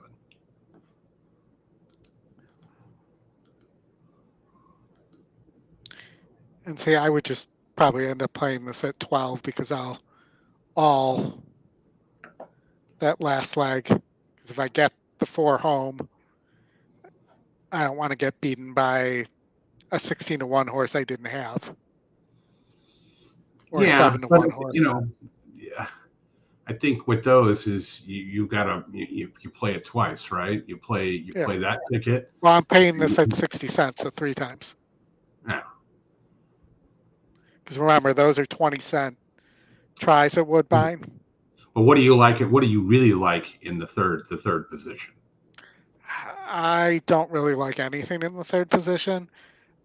Maybe the 1, maybe the 3. I mean, it just depends if the 3 gets the pace to run into, whether the 3 is going to run in 2nd or 3rd. Well, the 3 has run 3rd more than anybody else that I can tell you. I mean, it's run 41 times and 4 wins, 7 seconds, and 8 thirds. Well, the 1 has 10 seconds also. The 1 has 10 seconds in race 9? Race 9 at Woodbine. Embrace My Uncle? Yep. I see 3. Shot. I see 3. Says my screen, which you should be looking at right now. Says 3 thirds. The 1? Yeah, it's run 2nd. I'm 2-4 all the way here. I don't the 1 I would just put in 3rd. Well, I'm saying the 1 likes to run 2nd. Yeah, hasn't run 2nd since Thanksgiving of last year. All right, I'm putting the. And that was a very good start. Back to last, though, Sir Sahib, soon after the break. King Alfredo strolls up on the extreme outside to share the lead with Stolen Money, and they've gone out a length in front. Greenfleet is 3rd. In 4th, Get the 7 out of there. Ankles got back on the inside. 7 out of here. Last is 77 Stone. As they make their way out the stretch and the pace has quickened and showing the way, Stolen Money's run out in front. Leads by a length to King Alfredo. 2.5 away in 3rd placing is Greenfleet. 1 away, 4th, HC Holiday. The field being broken up here by a fast pace by Stolen Money. Back 3rd last, Embrace My Uncle. On the outside, edging up, is the favourite, Sir Sahib. And 3 lengths away last, 77 Stone. About 9 lengths covers the field. The first quarter through in 23 and 4. And they go inside the 5/8 and change. 6 to go away. Couple to King Alfredo. Yep. Greenfleet coming up nicely on the inside of HC Holiday as they bunch now. A length Embrace My Uncle. Sir Sahib is tagged on the outside and still yet to catch the pack is 77 Stone. The half mile was 47 and 4 and still loud in front. Stolen Money and goes out to lead again by a couple to King Alfredo. Saving ground is Greenfleet on the inside. Right behind is HC Holiday. A length Embrace My Uncle. Sir Sahib trying to accelerate on the extreme outside. And a long last 77 Stone. And Stolen Money continues on. HC Holiday running up into 2nd. And now the favourite Sir Sahib. And on the inside, Greenfleet. And the trio are descending as they corner. Somebody's Stolen drifted Money off three the out wide inside. for me, Greenfleet please. opting to come away from the rail now. Might go to the rail again in second spot. And Come down on, the outside 4-2. is Sir Sahib, but Stolen Money's continuing 4-2. on.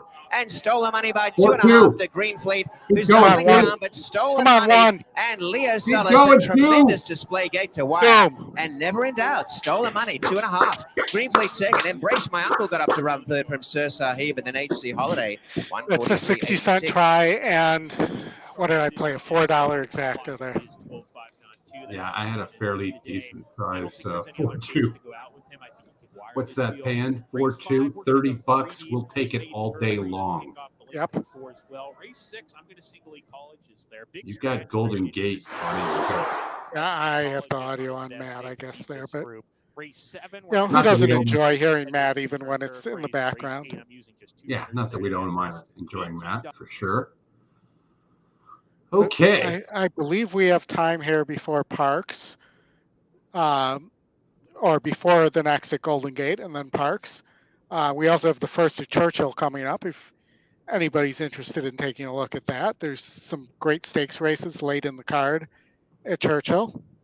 Yeah, we were originally going to do Yeah, Knight, Churchill, and Remington, but with Parks and whatnot. And we had to make a decision a few days ago. And we didn't know about the weather, but Parks turned out okay. Yeah, and considering, I actually think it turned out better because of the rain. Because on a dry track, I think you end up with a very chalky day. Yeah. I said this. Wiz was in my class on Thursday night, and I said this to him. I am actually hoping for the rain because I'm looking at this card, and I think there's 4 solid favorites if this is a dry track in that sequence. All right, and I'm going to remind everybody we got a show coming up tomorrow as well. Now let's see if we can, before we switch over to Golden Gate, let's see if we can get some prices here.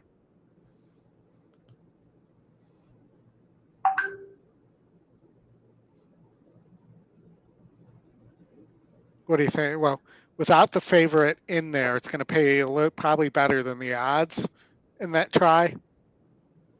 Yeah, and speaking of that, one thing that has been on Twitter the last few days is there was a race at Aqueduct, I think yesterday, that had like a bunch of long shots, and people were expecting big tries, and it didn't pay that well. And David, I think, has taken a lot of heat on Twitter for the things that he posted on there. Is if you can't try it, the way that the CRWs or the CAWs, whatever you want to call them, the computers, the way that they're cut out of the win pool before post, you can't price those horses in exactas, tries, supers, some pick 4s, some pick 3s, obviously not the late pick 5 or the pick 6 because they're out of those, but you can't price those accurately there. They don't reflect that. So that's one of the things you see. And one thing I didn't know up until recently is that the computers are also on non-mandatory days. It's Stronach tracks that have the 20-cent gimmick pick 6. They have to play those at 40 cents. So that way they cannot scoop the pool on a non-mandatory day. On mandatory days, tickets, on mandatory days, they can play it at 20 cents. And then that's where they destroy everybody. So the try paid $66 for a 60-cent ticket, and the exacta paid $121.60.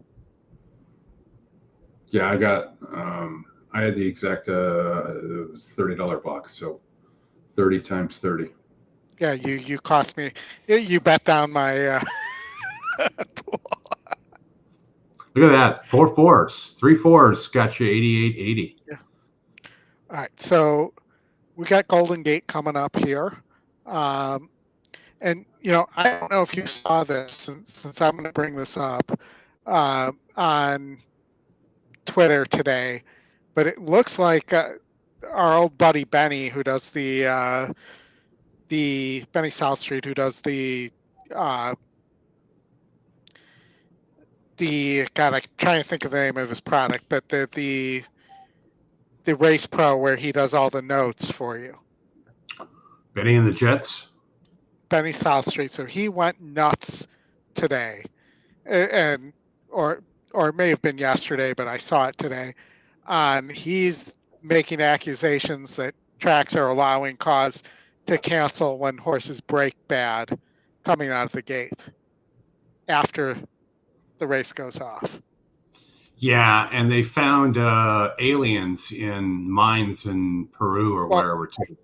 If that's going on, it would be so illegal. It would cost, when they get caught, it's going to end up costing them more money than it makes, and people will go to jail if that was true.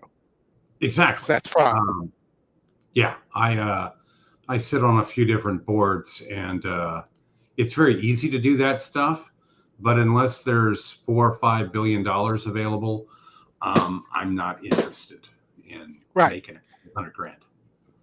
Yeah, no, and with the amount that they're batting and making in the rebates and stuff like that, it's not worth it to them to, lose their access completely to be able to, and be potentially banned in the states that these things are happening in.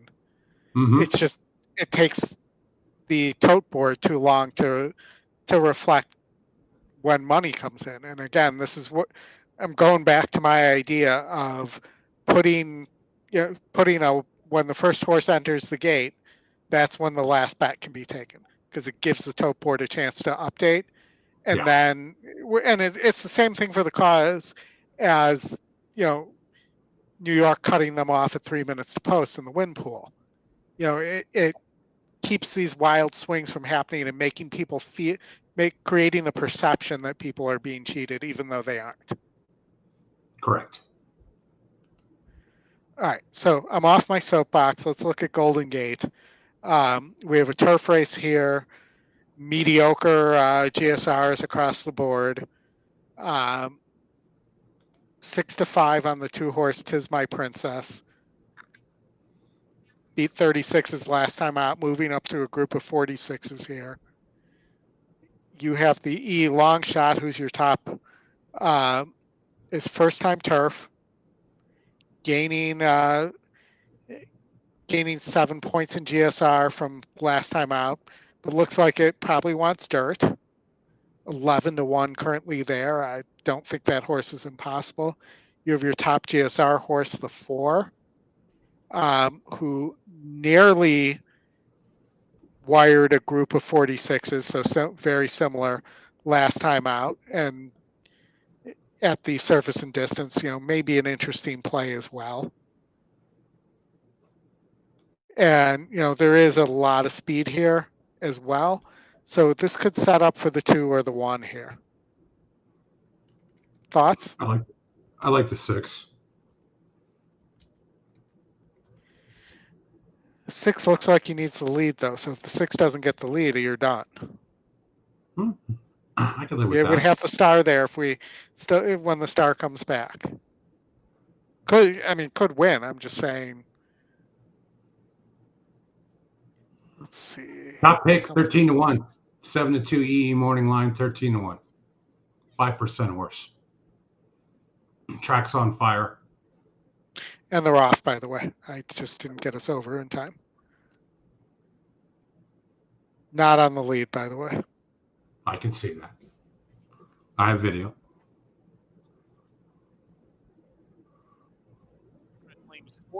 Is well out of it early. And I don't know why the Golden Gate feed, the Matt is so much quieter than the other. 3/4 length lead. Dancing Bond. Are you hearing that? Now there's only been all day. 3.5. Dashik Samurai attempts to get a little bit closer. Zaffaran on her tail. Tis My Princess takes the 5th position, and that leaves Happy Is at the rear as they start to pack up. Dancing Bonbon has come under pressure, losing position. Missing Penny about to be swarmed. Dancing Bonbon trying to kick on again, and she's passing Missing Penny now. A 3 deep Zaffaran Zaffarana's there, and Tis My Princess Extreme outside tries Come to on. move forward at the top of the stretch. Come on, Dancing Six. Bonbon. She went fast, pressing that pace early, and it's starting to take its toll now. Zaffarana, Tis My Princess, both passing, and these two contending as they Nope. kick away from the group. Tis My Princess on the No, outside. it was that pushing pace. by It was all about Zaffarana, and that Tis hot My pace. Princess starts to assert her authority, opens up. I and would it goes. recommend Tis you My Princess, let you 2-inch know over though for that her. it did Zaffarana was pass that second, 4. Happy is third. Yeah, Came no, back. I didn't say Samurai was it wouldn't fourth. pass anybody. I just said it needed the lead to win the race. Just didn't need to go that fast. That's all. Right now, the E morning line has it correct on our 3 in the last at Gulfstream. Big gallop out here. Actually, from no, it Tis just My went up to 3 to Princess, 1. It number was at 2. 5 She to was 2. first. Zaffarana, number 1, was second. Third, number 3, Happy All right, what do we got Right, next? how much time do we got here till 2135. Parks? 2135. And I 18 just minutes. turned the sound Top four on and off there in race. instead of off. There we go. 18 minutes to Parks, 8 18 minutes to Churchill, race 1. Yeah, let's take a look at Churchill. They've been running like one turf race a day, so it's nice to see that they have some turf racing. You got a Chad Brown horse here for Torres, second time starter, no speed. See what we have in what looks like it could be a paceless race, but these are the clustered pace numbers I talk about, where you could get a faster pace just because you have a bunch of horses clustered that aren't that fast, and they're going to end up pushing each other faster than they should go. Yeah. You know, I don't know that I really haven't looked at the other horses here. What does the workout report say on this race? Which one? On this race, Yeah. there's a lot. There's a lot of 3-star works, a lot of 2-star works. You're going to have to figure out something here and sort of plant a flag. I don't know where that's going to be for me, but I'm starting with the 7. Yeah, that was the first thing that caught my eye too. Mark Cassie. Yeah. Horse has been working well. It's got a 3-star work. Obviously checking GSR, and these is important. Your top GSR horse is the 4 at 74. It's only run one time and didn't run real well, so a second time starter. Tom Amos, Uncle Mo horse, kind of obvious. The 3 is the top GSR of all of the first time starters. However, it gets the anchor. Not happy with the anchor. I don't like calling it the anchor. 9 on the stretch out. Chuck is talking about the 9 on the stretch out here. Ran 5.5 on the turf at Saratoga, one of their rare turf races. 140K maiden special rate, ran 3rd, and it's now stretching out. The only thing, Chuck, I would wonder there is the GSR drop from a 57 to a 50 is something that would be somewhat concerning. Decent works. It's, when you look at the workout reports, I'll give you the comment here. Corrales is a good turf jockey, and Ham is a very good horseman. Knows young horses, trainer-owner combo, which is a favorite factor when the training has something at stake. Yep. I kind of like the 13, the long shot here. 18%, 72 GSR. First turf effort was at Kentucky Downs. So, if you weren't on the lead or in second place there, you weren't winning anyways. Yeah, and to me, this is a really interesting horse. I think could sit a trip here. Is going to be more forwardly placed because there's just no speed. This horse is really interesting to me. Second best GSR. Santana's only 10% with Hills, or Hillies, but still. So why not something like, I know you like that 4 and the 7. So what about this Brandon Walsh horse too? It's only 1%. Also an Uncle Mo. What's the workout report say on that one? Which one? What was the number? The 11 horse. 3 stars. Like everything else. No and the comment. 2 Bushu. The 2 is also 3 stars. That's the top pick. Throughout the spa effort on the grass, much trouble. He always trained like he would have speed, with the bottom side being a Galileo. Distance should not be a problem. The longer, the better. All right. I mean, it's by Justify. I feel like Justify's been better on dirt than turf, but hasn't been great either places. I'm going to go 297 there. In some way, shape, or fashion. Those aren't necessarily in the orders of preference, but we're getting down here to 2 minutes to post. And yeah, I'm pulling. I do like that, Chuck. I do. I've given your 9 more clearance and more weight on that. If you do get a bomb here, though, you could really see this pick 5 pay too. Yeah, I can watch that afterwards. I don't have any pick 5 tickets. No, I did not handicap any. I'm just looking at the next, this Norm Cassie horse, the 7, who's the long shot and top win percentage.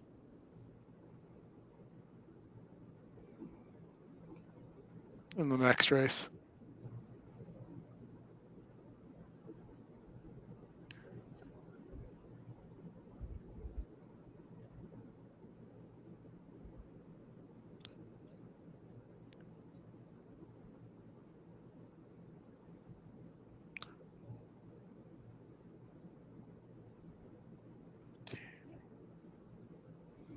$279. It's in. Exacta bucks. All right, I'm playing 7, 10, 13. And then a win bet on the 9.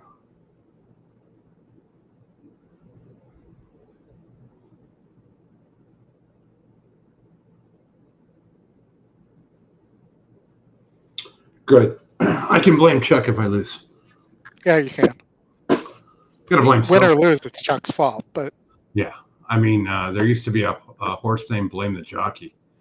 One of my favorite ones to hear in the calls. 1 minute to Churchill. I will get Mr. Stone ready to roll here for us. Wouldn't it be nice if we could just show all these things and it's not like we're cutting in anybody's profit margins? I mean, it's just kind of ridiculous. Well, and hopefully everybody in the chat who's still with us.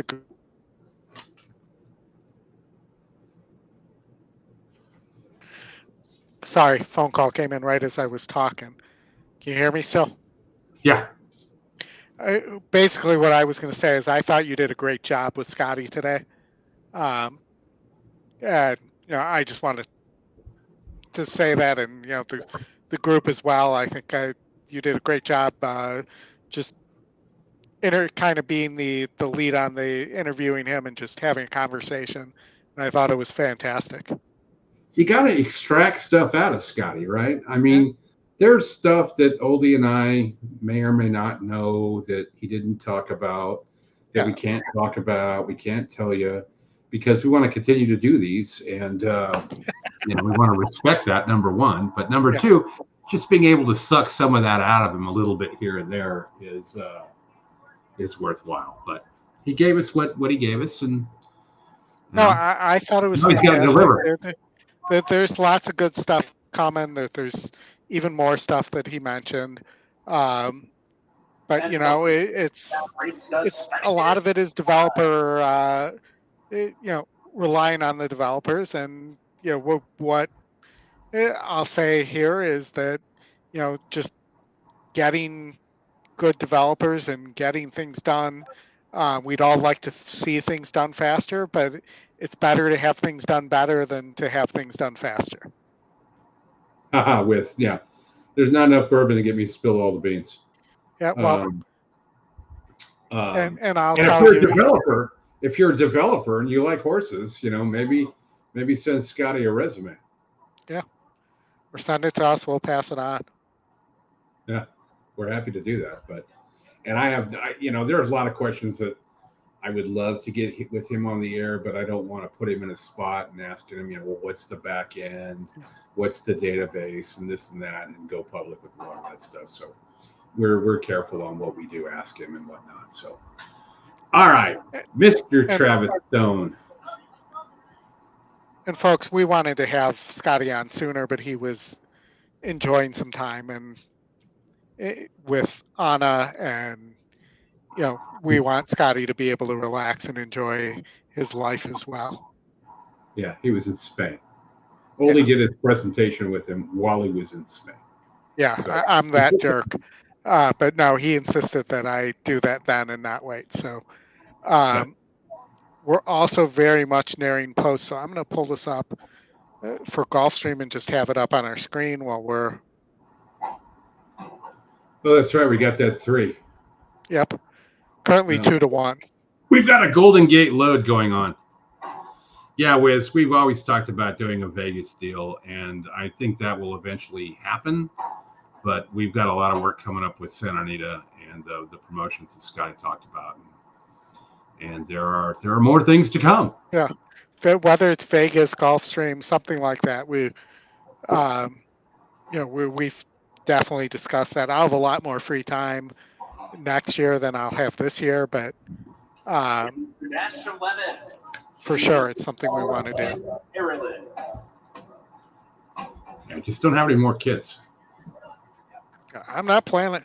I've no other ones that I'm aware of. As the saying goes. The question we all have is, are you now a gelding? Waiting for Maryland. Are you actually asking if I'm a eunuch? They're in the gate. And they're off. Even start. Buku toward the inside without cause and High Fashion Kate. Those 3 race out for the lead. And from the extreme outside post, Erilyn is there. And Luz Davina's up close as well. Bias for the first time. And High Fashion Kate is the leader. Luz Davina tugs up. Grabs second. Right there on the outside into that first turn. Buku toward the inside, tucked away. In the meanwhile, Dash of Lemon bolted on that first turn and is now last. The leader is High Fashion Kate. It's a short lead. Right there is Luz Davina in second. Buku's racing third. Erilyn comes away fourth without causes. Now fifth. Moshine sixth. Pace is 2 cents. Racing in seventh. Badia's on the move from eighth. She is invincible. Is ninth. Dash of Lemon is 10th. Spirit in the Mist toward the inside 11th. And weighted average is the last of the 12. Pretty tight pack, though, behind a sharp first fraction in 23 seconds flat. Just outside of 4 furlongs to go. High Fashion Kate, the leader, heading for the far turn. Luz Davina's right there second. Buku tucked away toward the inside, just a length and a half behind.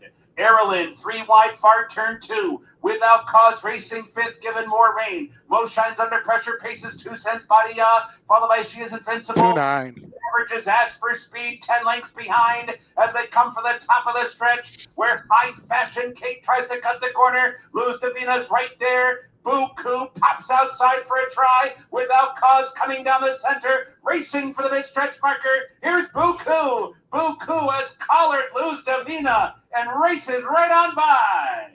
Buku kicking away late. Luz Davina left behind in second to Buku, who scores a perfect trip to win it by 4 in the end. Luz Davina second, tight for third among Moshine, Badia, and She Is Invincible. All right, let me turn him off. All right. Who ran second?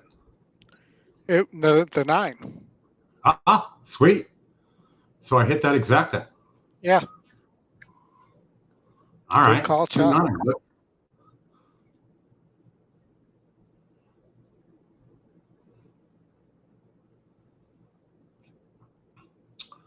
2-9, paying $40. Bill, I'm sorry to hear that. I hope you go see a doctor.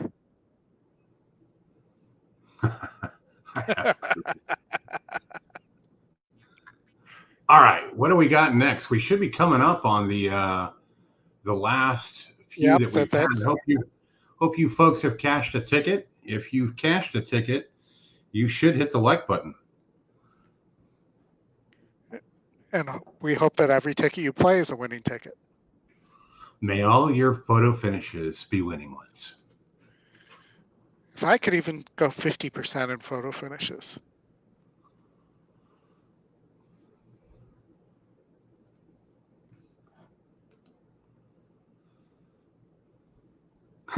This horse is 6-5.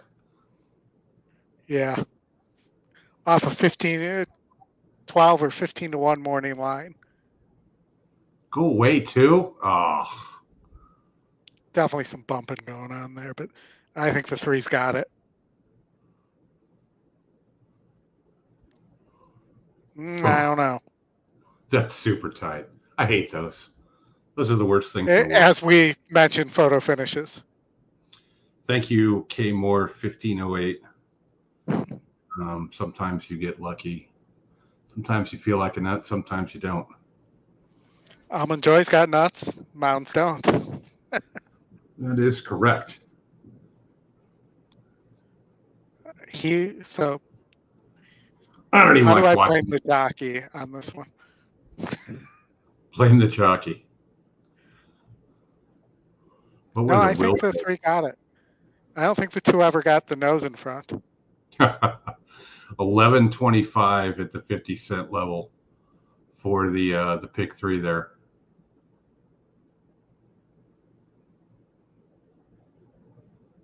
Let's see.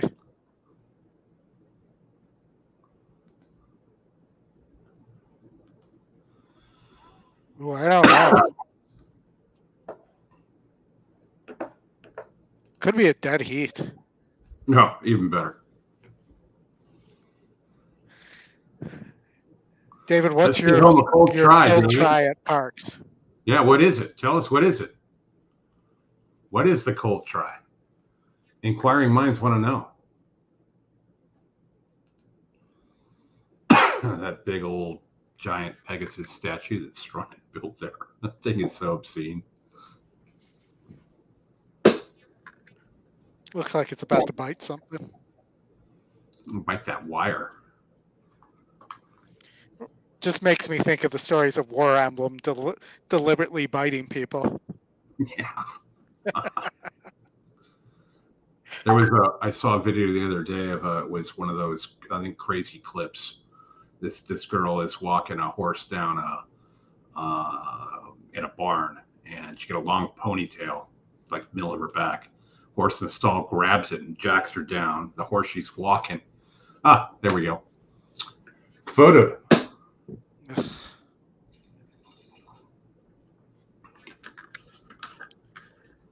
Well, gave it a run.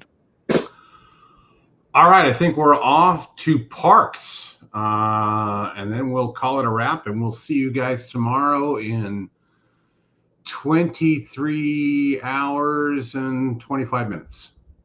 All right, let's see. So, any thoughts on this race, Chris? What do you like here? Who do you like? Let's see. Who do I have in a?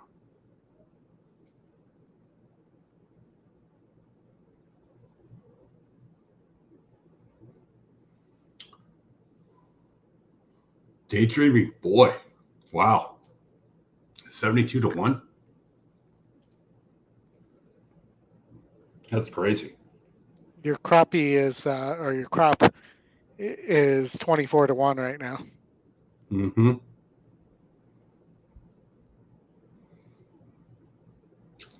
I have that in a double.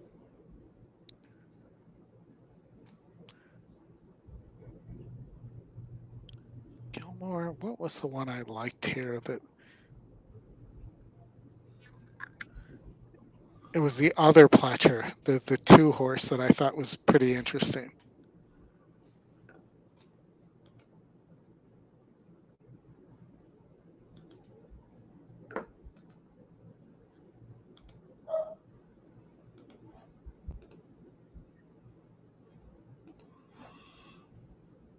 All right, they are off or getting close. Off and racing in the vet parks. Yeah, they're off. Didn't get my trifecta in time. Back, Saudi Crown bounds to the lead, up to keep him company. Scotland to That's the a sharp opening quarter.